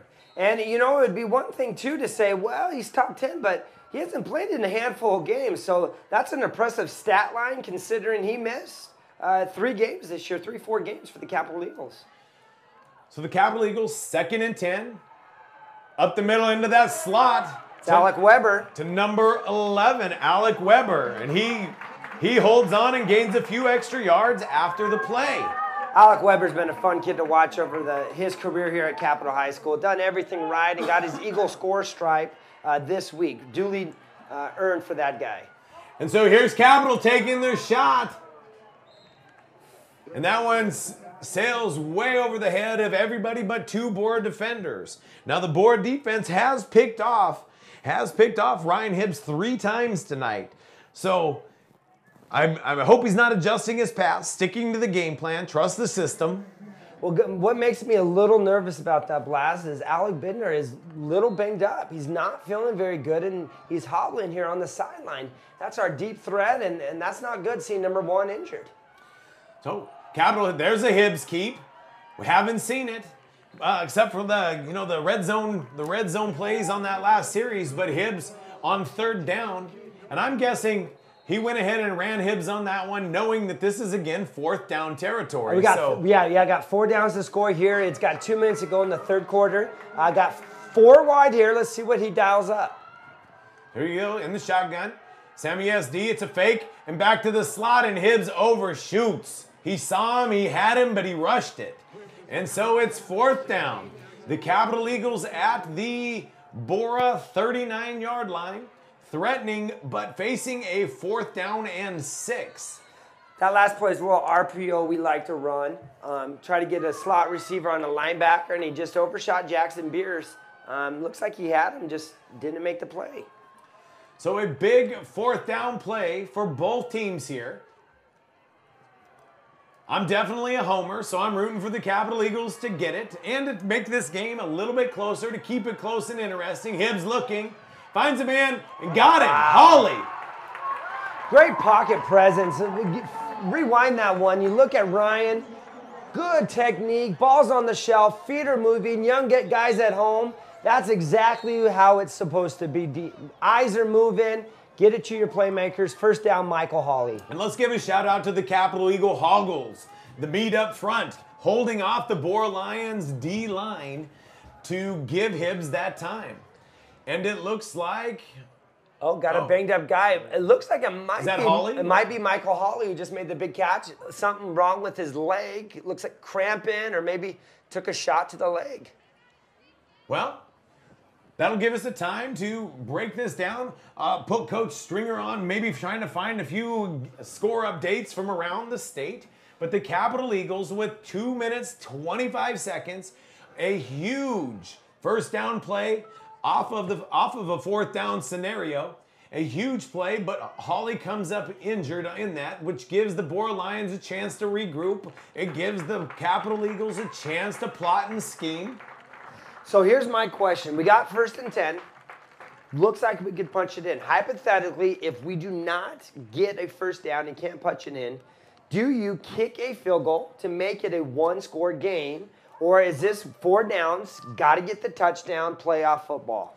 Well, the score, well, let's first look. It's 1st and 10, 2:25 to go in the 3rd, and Capital has the ball on the 11, so they can get a 1st down here. So I would try to keep that same mentality, same first down mentality, not necessarily a red zone mentality. But I'm going to say that the way the Borah Lions are playing right now, you have to go for the touchdown. So here we go. We've got action again. Hibbs in the shotgun. Jonesy in the backfield. Low snap. Hibbs looks, throws out to the flat to Blackham, but there's nobody there, and that pass was low as is. That's a tough throw to make. We're on the right side of the field. Jonah is going in motion. Looks like Jonah is kind of expecting something up top, and it looks like Hibbs is kind of short-armed it, couldn't get it there. So 2nd down and sort of long. It is on the 11-yard line. It is 2nd down and 10 to go, but they are in the red zone. 2:20 to go. Clock stopped on that incomplete pass. This is, I'll go out on a limb. This could be for the game. We got a lot of football left, but this is one you definitely need to go with Sam SD. So on a 3rd down play, the Capital Eagles back to the ground. He stiff arms a guy and gains an extra 2 yards, and the clock's back to running. We've got 3 on the sticks right now. Hibbs looking to the sideline with Coach Simmons. I'm guessing the way they're going about it is 4th down territory. 4 down territory. Yeah, it's 4th. It is only 3rd down. 3rd and 10, though. Hibbs in the shotgun again. Looks. Oh, hitch and go. And up and... Oh, he dropped it. It was Jonah Blackham and coverage Chase Ned out there. I'm going to give Blackham credit for breaking that up. The Borah Lion, DB, he broke it all the way out and broke just at the last second and went to get his own hands. And I'm going to give Jonah Blackham credit for breaking up the interception. So it looks like the Capital Eagles are going to have to settle for a field goal. And that'll make it still an 8-point game, a one possession score. With that 2-point conversion, yeah. But we can still take these points. Chase Miller, again, been Mr. Consistent, didn't miss a field goal last week, and it looks up, and it's good. Yeah, very good. Well, the Capital Eagles don't come back empty-handed. So with 1:38 to go in the 3rd quarter, it's the Borah Lions 28, the Capital Eagles 20. Couple score updates for you, Blaz. We got over in Rexburg, we got a great game, it looks like. Madison 20, the Meridian Warriors 14. Again, over there at Eagle, it's Lewiston 0, Eagle 24. And a great one over there in Post Falls, it's the Skyview Hawks 21, the Post Falls Trojans 13. So a lot of good football being played around the valley tonight. So here we go. Special teams for the Capital Eagles. There are 4 teams. There are a lot of playoff football going right now. But the #1 seed out of the SIC conference, the undefeated #1 Rocky Mountain Grizzlies, they're on a bye. The #2 Mountain View Mavericks, they're on a bye. The #1 team from the East, the Highland Rams, they're on a bye. And the #1 team from the North, who gets the winner of this game, the #2 team in the state, and I can't remember if they're undefeated. They're not. They've got a loss. Okay, so they've got one loss, but the #2 team in the state gets the winner of this game. That'd be the Coeur d'Alene Vikings. Yeah, the Vikings play a couple of those Spokane teams, and so their record isn't what it's been in the past, but they've got it. Coach Amos up there has got a great football team, and so we'll see who's on their way to Coeur d'Alene next Friday. Well, right now, the Borah Lions and the Capital Eagles can be looking to the Coeur d'Alene Vikings. They got to look across the line of scrimmage right now. So the Borah Lions, who have been phenomenal throughout the season at not turning the ball over, They need to make sure that they hold on to it and hold on to the ball and not give Capital that breath of life. At the same time, the Capital Eagles, their defense, they own the top 4 spots in sacks. They need to get after Stanley and really start to rattle him because he has looked comfortable all half so far, including this one where he drops back, throws off his back foot though. He's chasing Ed again on another big catch. Yeah, and he did a little Heisman dance right there, a little why on some Madden right there to high step it and reach it out. But they're not going to give it to him. He tried for the first down, but he ended up just a little bit short. So 2nd and 1 with 1:26 to go, clock running. 2nd and 1 at the 43-yard line. Stanley in the shotgun.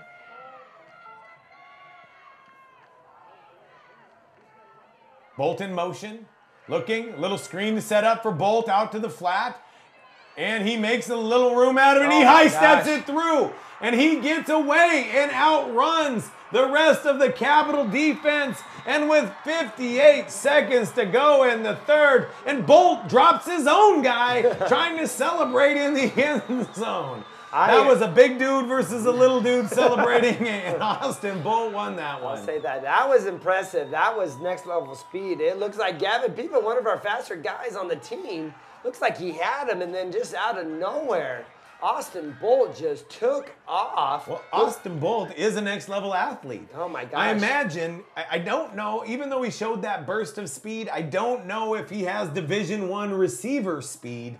But I imagine if they put 20 pounds, maybe 30 pounds on him, he would be a great tight end. In fact, maybe the kind of the new hybrid tight end that we see a lot in the NFL and starting to leak out into the college game. Absolutely. Maybe those Vandals up north, and maybe you could, well, we don't help those Borah Lions out too much, but we'll see. He's got a lot of potential in his future.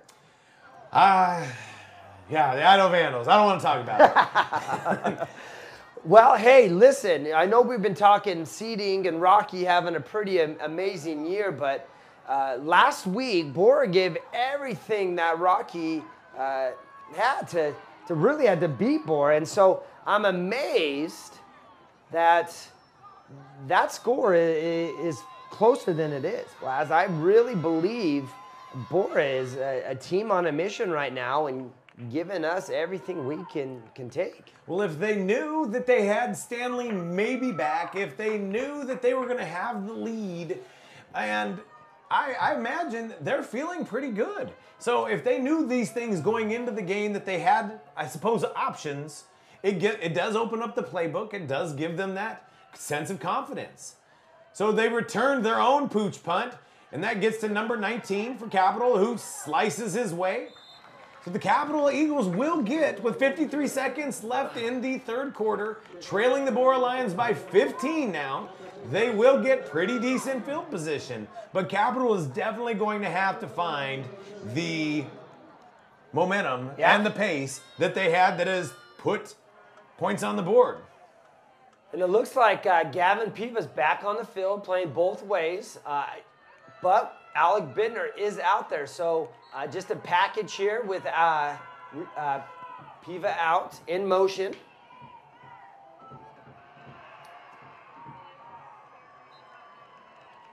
Well, the Borah Lions certainly bit on the fake. And in fact, I bit on the fake. I thought it was just a great play by the Borah Lion, and the Capital was going to go for a big loss. So I don't know who ran that. I know that it didn't go very far. It went for 1 yard. It was one of those power option reads again for Ryan Hibbs, and he pulled it, kind of tucked back there by the big hosses up front, and was able to get a yard. So here we go. Hibbs holds it again, and back up the middle they go. And the Capital Eagles gain about 7, and it'll be 3rd down and 2. And we're going to take that into the fourth quarter. About 8 seconds left. Got a counter look there for Sam SD. 3rd and short. Good little play there, Coach Simmons. And in World Series action, since it's the end of the third quarter, in World Series action, the LA Dodgers leading the Boston Red Sox by 1 until the Boston Red Sox just put one on the board. So in the 8th inning, the Boston Red Sox and the LA Dodgers are tied up late in the 8th, 1-1. So there's lots of sports action going around the world here. They really say this is the best time of year to be a sports fan. We got playoff baseball, we got football in full swing, NBA starting. I know you're excited about that, and hockey. So this is really a good time. If you're a sports fan, sit down on a Saturday night and you got watch from LeBron James to, my team, the Seattle Seahawks, to playoff baseball. Well, we are KCHS. We are on YouTube. But I'm not going to lie, we're going toe-to-toe with Wayne DeZubak for Idaho Sports today. And so I am going to give a negative shout-out to my friend Brandon Moundo Willer, who switched away from us. I am throwing some negative vibes his way. I'm throwing shade and salt. Well, hey, just so you know, DeZubak's a Borah guy, so maybe giving a little homer love to the Lions, much like we're doing here to our Capital Eagles. Well, absolutely no love for Brandon Willer tonight, but he can listen to Wayne DeZubak. He will be unfriended tonight on my Facebook post. So 11:51, the Capital Eagles looking to march, trying to answer. Backs against the wall, clock ticking, tick-tock, tick-tock, with 11:40 to go. Looks like we had a little wheel route there, and it just didn't really develop. Borah's is kind of pushing back, taking away deep threats, and so Ryan Hibbs has to check down. So here we go, second looking. Capital has the pace. They find Piva up the middle. Piva with a gain of about 15. Looks like a little soft cushion like I was talking about. So right there, what does Gavin Piva do? He turns around, 5-yard hitch, and gets a big first down. So, quick question. Why is Capital, why do we not keep this pace? Well, it's just, I think personnel. You can see on TV here, we got guys running in and out. Coach Simmons is getting the play in as quick as he can. Another quick hitch here. So let's watch it here. We got a ace formation, 2x2. Here we go, Capital trying. Look. I'll tell you what, they showed a lot of patience there. Everybody kind of slowed down just a little bit. Got Borah in a 3-4, so they've actually changed their front. Again, I don't know what that means if the personnel's changed, new bodies up front. But it's giving us angles here to get some different looks here. So we'll see what's going on. Borah's been a traditional 4-front team, so curious. There's Hibbs on the keeper. There's your favorite play there, that power read, Hilaria, that gets Ryan Hibbs an option to give it. And there, another first down for the Eagle score offense. Well, one thing is the Capital Eagles are definitely moving, but at the same time, the clock is ticking. So with 10:17 to go, with Capital trailing the Borah Lions by 15, trying to put some points on the board and make it a one-score game again. Looking, hit on a slant, and it got deflected from a D lineman. It looked like Capital had a guy. I didn't see who it was, but he had a guy on a slant route. He got to the inside. I think it was Chase Nett, number 20 for Borah. Got his hand up there on the edge. Playing that outside backer. So that stops the clock at least. That's good news for Capital. They can slow down the pace a little bit and get the exact play they want from Coach Simmons. Second down and 10. 10 minutes to go in the fourth quarter now. On the Borah 15-yard line. Hibbs in shotgun. Low snap. Looks. Under pressure. Still looking. He has a man. Throws it. Got him. But got him. What a catch. But he was out of bounds. Wow. It looks like from our angle, he might have got that foot down. And that is an unbelievable play by Alec Weber, athlete, to go get up. And it just looks like he didn't get his foot down. He tried to get his foot down, but he was just a little bit out of bounds. So great throw, great play. And it was so far across the field from this hash mark all the way to the far corner that it gave the Borah Lions time to react. Yeah, it was. And Ryan Hibbs did a good job stepping up in the pocket, trying to make a play with pressure in his face. So here come the Capital Eagles. A pump, up. Oh! Fans want an interference here, but I think it was just a good play. I think double coverage, like you said, they've not really give Jonah any leverage there to make a play. So now you're Todd Simmons here. It's 4th and 10. You need 15. You got to go for it. What do we draw up? Well, and you know, Hibbs needs to go ahead and put a little more love on that pass, touch it up over, and let 6'4" Blackham go up and get the ball. Most DBs aren't very tall. They're fast, but they're not very tall. So give those long, lanky, tall. Oh, dang it, Sam SD. False start. It's a 5-yard penalty. Sam leaned forward. White hat was watching him. It's a 5-yard penalty, and that changes things a little bit. We'll see what Coach Simmons does. Well, this is trouble for the Capital Eagles. 9:51 to go. It is the 4th quarter. It is the 4th down, and timeout Capital. Timeout Capital. It's obviously a big play. I imagine I imagine they're going to try. They have to go for the end zone. Well, no, it looks like they can get a first.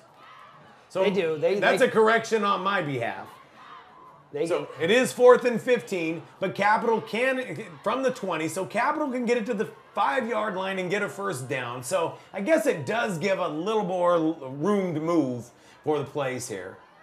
I'll be curious what Coach Simmons draws up. We got a couple plays for this instance. Ryan can make a throw. We'll just see who's going to be the number called. You got to pass, right? It's 3rd and long, or 4th and long. I don't think you catch Borah off surprise by running any screens or draws. You got to take a shot, right? Well, the Borah Lions probably should maybe run with a little bit of a nickel package here. So again, thank you to everyone that's out there listening to us. I know that there's a lot of Capital Eagles that are running the 2A state volleyball tournament over at Capital. I know there is a lot of Borah Lions listening to the game, running the, I believe, 3A state tournament for volleyball over there. I know athletic director Vince Mann, I don't see him across the way. He wouldn't dare have left Jason Willer, former Capital coach. My former coach. Former coach. Here it is. There it is, the play, wow. And it got picked. Number 4. Just not there. I trying to force it in there. It looks like we had kind of what we call a Jets look. Got guys streaking down each one of the seams, and Brian was trying to go to a Gavin Piva, and it just wasn't there. Borah, like you said, had that nickel look, dropped guys back, and just a tough look. And unfortunately for Ryan, that's number 4. That is 4 picks. He only had 8 on the year. And so this game has been a rough one for quarterback Ryan Hibbs. He's gritty. I think that's one of the best words to describe him. And unfortunately for him, it's not the way that he wanted to finish, but still got 9 minutes. We need to stop here, defense. Let's go, Gurkha Stick. So the Borah Lions, who have been minimalists when it comes to turnovers, have the ball, have the lead, have the clock on their side. And they're passing. They see something, and there's Ellis Magnuson just running right by that's him. number 20. Oh, excuse me. Oh, man. And this could be daggers. This could be daggers for the Capital Eagles. Wow. The Borah sideline just erupted. Players are on the field and out of the box. Coaches are on the field and out of the box. And why wouldn't you? Why wouldn't you take a penalty, a celebration penalty here, going against your nemesis rival who has owned you for the last 18 years, and it looks like with 9:30 to go and a 21-point lead, the Borah Lions are looking to shock the Capital Eagles. Well, hey, excuse me on that. I got excited. That was Chase Nett making a play. And I am just amazed, Blaz, of all the years I've watched Capital Eagles, especially this year.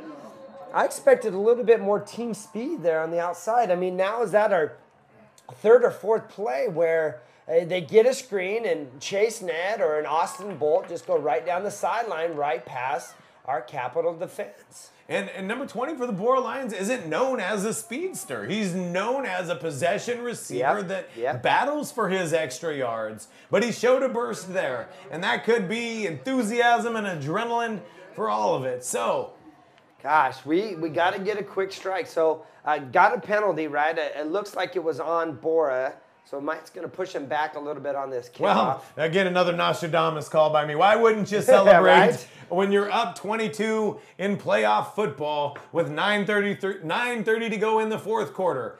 It looks grim for the Capital Eagles. So I just got this on social media here, Blaz. This is number 20's first game back from week 1. So not only are we seeing a miracle of Jake Stanley, but we're seeing Chase Nett coming back, making plays, and it's just something maybe we didn't see a couple weeks ago.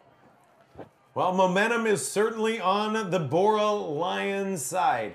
It would take something special for the Capital Eagles to get back in this. However, there is 9 minutes and 30 seconds left to go. The Capital Eagles have to keep hope. The Borah Lions have to keep composure. Well, if there's anything, if you're a Capital fan, we know we can score points quickly and fast. But the problem here is if we can get a quick score, is it going to be enough? Because Borah is doing anything at will on offense. There's Justice Del Rio on the return, a little speedster sophomore making a couple plays, and it's Well, and interesting special teams play by the Borah Lions. They kind of toe punched that kick. Me personally, I would have booted it as far as I could back and make the Capital Eagles drive the ball. But Capital's starting in Borah territory off of that special teams. Well, that's the last thing you want to do is give them up those yards with that much time left to go. And that's what those unsportsmanlike penalties are going to do. It's going to push you back, and it's going to put your team in a bad situation. Here's Gavin Piva making a good play, 5-yard gain. And it looks like we have a Borah Lion down. So again, my good friend, former Capital coach, former Borah Lion, Jason Willer, is pretending to be athletic director over at Borah and running that. So I'm going to give him a quick shout out. He's working hard to represent the Borah Lions in the Boise School District in the state volleyball tournament. So a shout out to my friend Jason Willer. If I were a betting man right now, and I've known Coach Willer for a while, he's probably got a Diet Pepsi in his hand, and he's eating popcorn, enjoying some state volleyball, watching some Borah Lions. Well, there's a lot of Borah Lions that have been spitting popcorn out, celebrating some big plays by their Borah Lion football team. So the Capital Eagles. Interesting move here. Coach Simmons come out on this drive, a couple runs, got 3rd and short, another run. Hibbs with the keeper. And that's just to get the first down right there. So Hibbs looks like he'll stretch it out to get the first down. The clock is stopped for the moment. 8:43 left to go. Borah 42, Capital 20. Hibbs looks, finds that slot position's got Bender up the middle, and it'll be a first down. He gets hit hard and wrapped up. Good play, Alec. Clock stopped again. Tough little bugger. I love number 1. He's had a great career here and been so fun to watch and overcoming so much in his senior year. So Hibbs on the rollout looking back into that slot position again as Blackham comes back. And the Borah Lions wrap him up at the 15-yard line. Great little play call we have there. Jonah looks like he's going to run a post and curls it down and sits there in the pocket where Ryan Hibbs can find him. And this is where that special team call for the Borah Lions might bite them. They've run 1 minute off the clock and Capital is in the red zone looking to put points on the board. Capital runs it out. All right, so if we can get a score here, it's a 22-point game. Do you go and get the 2-point conversion now so that you're back on schedule to keep it close to a 21-point game or a 14-point game, or do you wait till that point? You're going to take a quick 7. Yeah. You're going to take a quick 7. Okay. All right, get the points you can and wait for that moment. But the Capital run game stopped, looked, Hibbs in trouble, trying to scramble. So it looks like they were trying to go back to that play, if you remember in the first half, Blaz, or that shovel look to Jackson Reed underneath, and Borah had it well guarded. So it's 3rd down and 1. The clock is running, 7 minutes to go. Capital threatening to tighten up the game.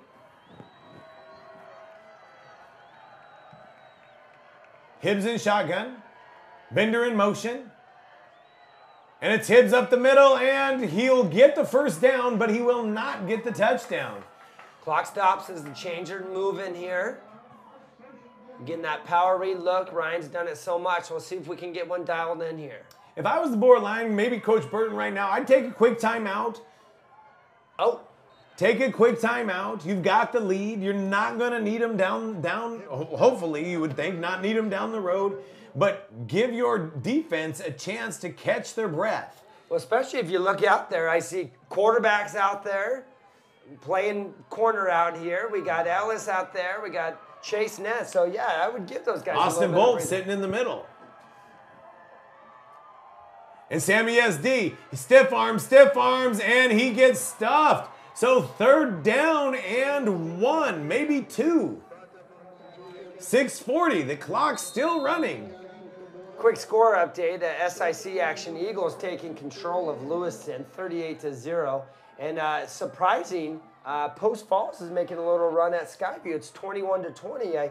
I know Post Falls had a pretty good season, but that's going to be an interesting one to follow. So, the Capital Eagles, 3rd down and 3. Hibbs looking. Hibbs hands it off. Stretches it to the outside, and it goes nowhere again. Okay, it's 4th down. Again, another run option for the Capital Eagles offense. And so, here we go. 6 minutes. Clock ticking. The Capital Eagles, 4 shots. Looking at 4 shots from inside the 5-yard line. And interesting. I guess you have to burn the timeout here. 1, to stop the clock. 2, you have to score the touchdown here. If you don't, then it won't matter what the clock says. The game will all be over, especially with how good the Borah Lions have been about not turning the ball over all year long. So, okay, Coach Simmons gets paid the big bucks, so that makes sense to me. So expect, again, hopefully not too many Borah fans are listening right now, but we've got a couple special things here on the goal line, a couple different packages. So I'm curious what Coach Simmons and the staff have lined up as we get this formation out. Looks like they're Borah Lions got defense something planned here. Sauntering out.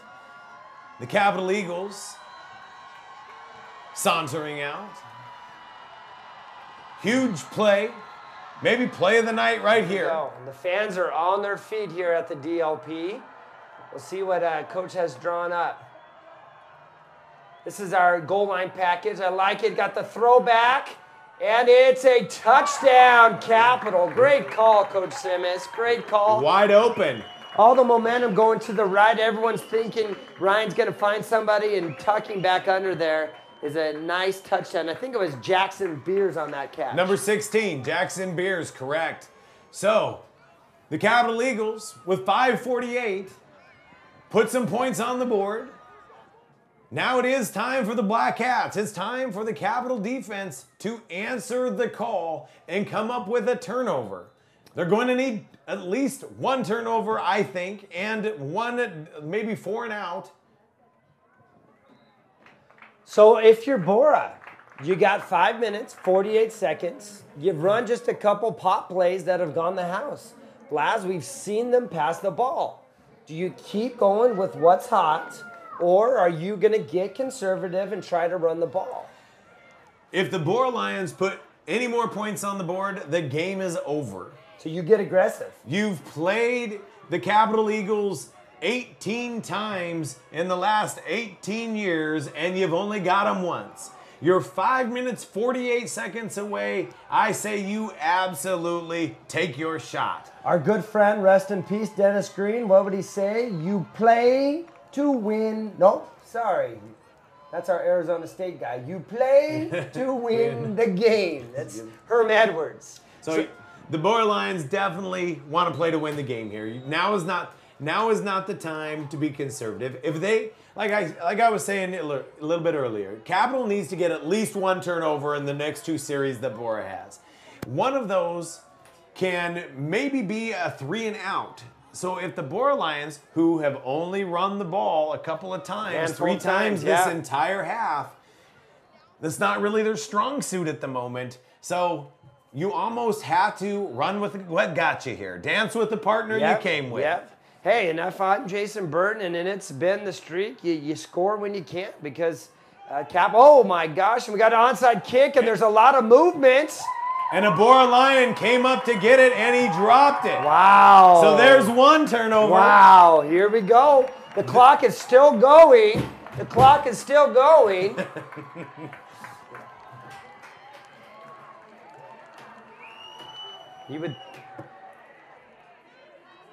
And here we go. Now, this is bad news for the Capital Eagles. There are a lot of referees huddled up. I never trust a lot of referees huddled up. It's got to be a quick choice. Here comes the white hat. He's headed over to Coach Simmons. Coach Burton is out on the field. They want to know it. Borah's got their defense out. It's still not a call. Oh, resetting the clock here.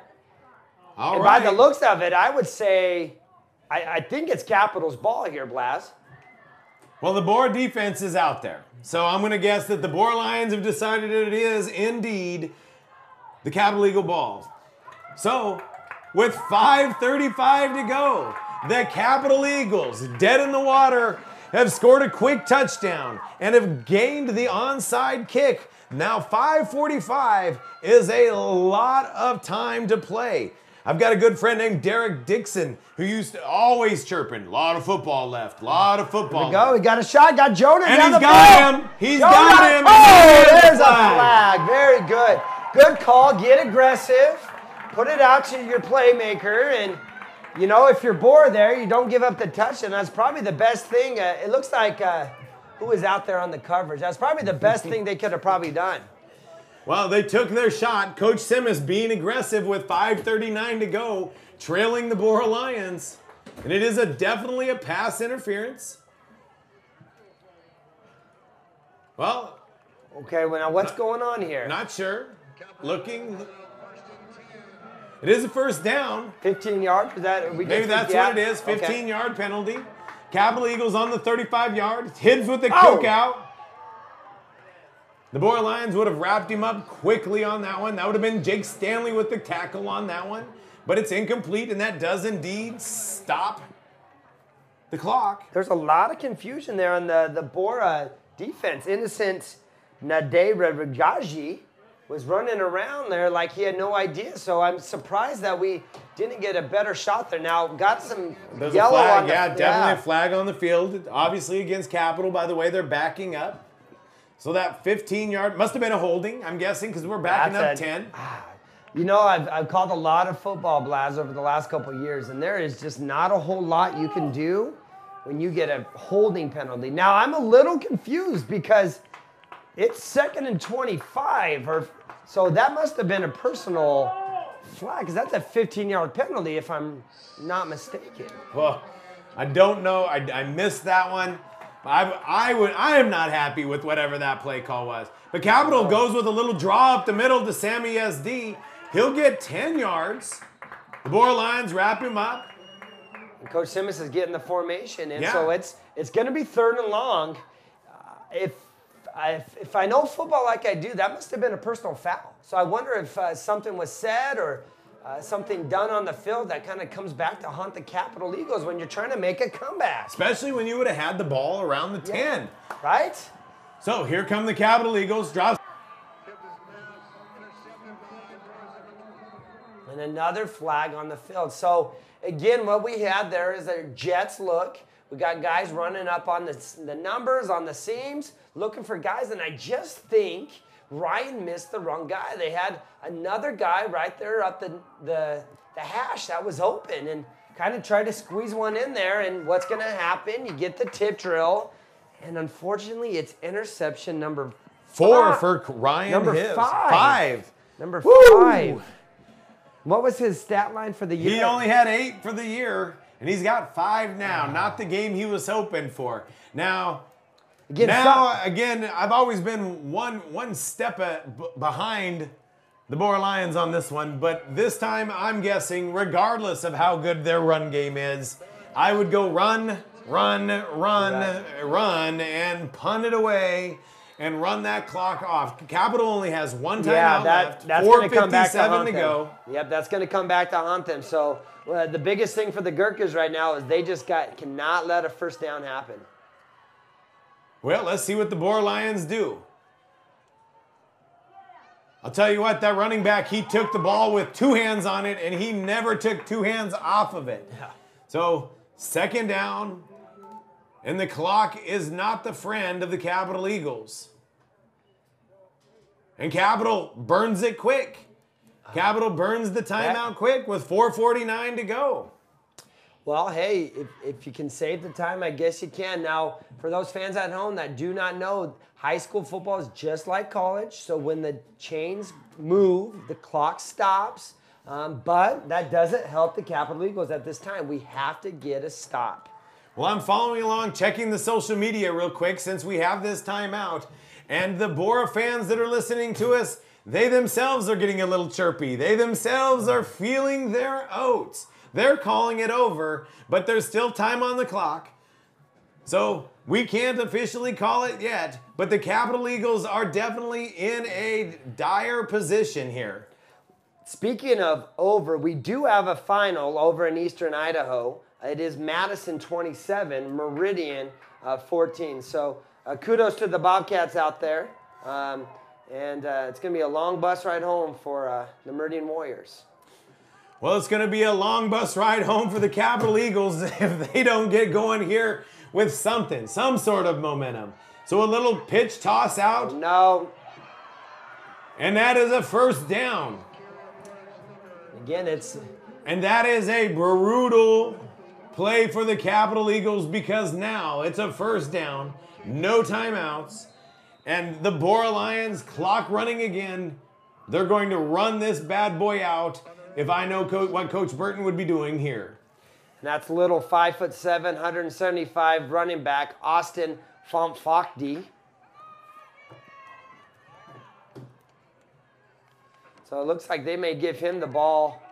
Again, that was a good little toss play. There's your tight end, number 15, and see if they seal the edge again.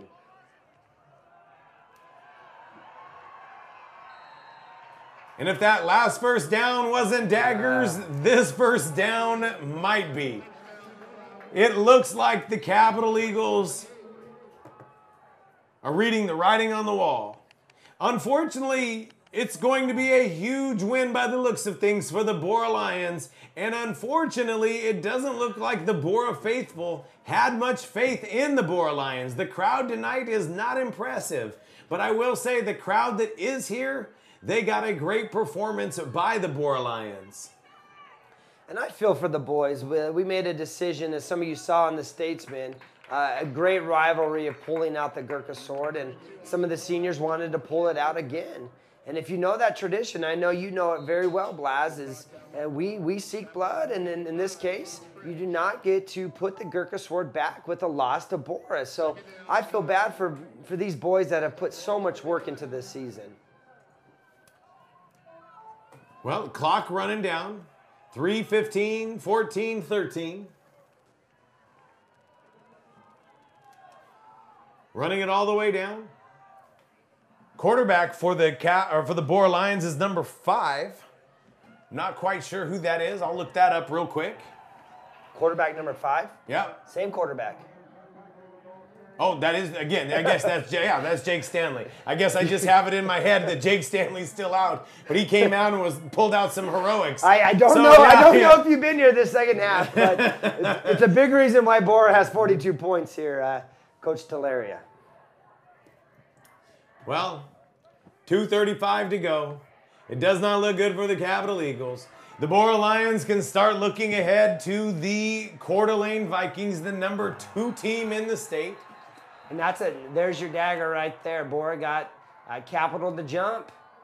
And that was freshman Del Rio. Oh. Well, here you go. So you got a play clock.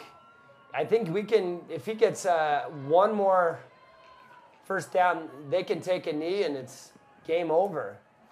And this is a kind of an unwritten rule here. If you get that false start, that play clock starts again. Yeah, well. And that clock just keeps ticking down. Well, 2 minutes to go. Stanley hands it back up the middle. Oh. And that is that first down indeed. Sooner or later, I look for the Borah Lions to take the victory formation. Maybe they're a little bit nervous about taking the victory formation about the Capital Eagles, or maybe they want to pile on the points. You know, it's a rivalry. I don't blame anybody for putting points on the board in a rivalry game. I'm sure both teams will show some class. I'm sure Coach Burton will put them in the victory formation sooner or later. But then again, I don't mind it personally when in rivalry games, they run it up. We got a timeout on the field by Coach Burton and the Borah Lions. So let's see, 1 minute, 30 seconds. It's 1st and 10. You take one knee, you run the clock. I think they still got to get a first down before this game is over. Well, I imagine what Coach Burton's doing right now is he's going to go ahead and acknowledge to his team that they have won. There's 1 minute and 30 to go. They get to celebrate this moment, stop the clock, appreciate the moment that they have here. It hasn't come very often in the last 2 decades. Or I know some friends from the class of 1993 that are dying for the Borah Lions to run the fumble-rooski right here and to put some extra points up on that board. But this is coming to a bitter end for the Capital Eagles. The Capital Eagles will drop to 6-4 on the season. The Borah Lions will improve to 6-4 on the season. This will be the last game for the Capital Eagles this season, and like I said, the Borah Lions will head north next week to take on the Coeur d'Alene Vikings, the number 2 team in the state. You got to give hats off to Coach Burton, though. They have not had the team the last couple weeks, and they have struggled. They have lost a lot of football games over the last couple weeks. And there's that victory formation. But I feel Coach McCarthy and Coach Kenyon and Coach Burton have done a nice job, and they got their rivals, and they get to go and play Coeur d'Alene and continue their run here in the playoffs. Well, for some Borah players that have not beat the Capital Eagles, the victory formation has to feel great. For the Capital Eagles, and me being one of them, it's a bummer of a game. It's not what I hoped, but again, like you said, hats off to the Borah Lions, hats off to Coach Burton for coming in with a game plan that made the adjustments. And legitimately at halftime, interesting play call bringing out Stanley. So, again, tip of the cap, a nod of the cap, or whatever you want to say. Well done by the Borah Lions. And 39 seconds left to go.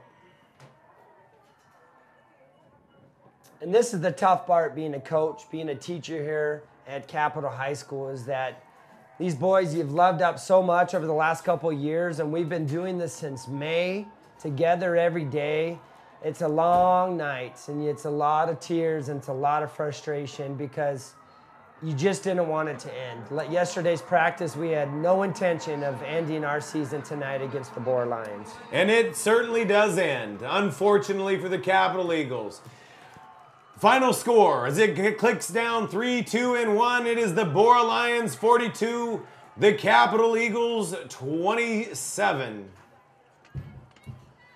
Wow. Well, I don't have much to say as I'm admittedly a Homer Capital Eagle. Always proud to be a Capital Eagle. I'm in shock. I really am shocked. But as we said, we give credit to Coach Burton and the Borah Lions. They played the game tonight, and they did everything right. They made the plays when they needed to. And it's like I said, it's just going to be a hard night for these boys, for these coaches. And again, good luck, Borah. We support the Boise School District. We support the SIC. Enjoy your trip next week, and go Eagles. And for the Capital Eagles, it becomes a year and a season for our seniors. Seniors, on behalf of the Capital fandom, thank you for your participation in our program. On behalf of the fans to the coaches, the Capital High coaches, Coach Simmis and everybody underneath, thank you, Capital coaches. You guys are a class act. The game didn't go the way we wanted, but you still have one hell of a program. Thank you for being our coaches. I'm signing off. I'm Blas Telerio with my partner tonight, Dane Squeaks Pence. Hey, thanks for having me. Hopefully we can do this again next year. Thanks to Mr. Garcia and putting this together. It's a pretty fun thing for our Capital community. So, the Capital Eagles fall tonight. KCHS falls tonight. Wayne DeZubak gets the win over us tonight. It's going to be a long drive home. Have a good night, Capital.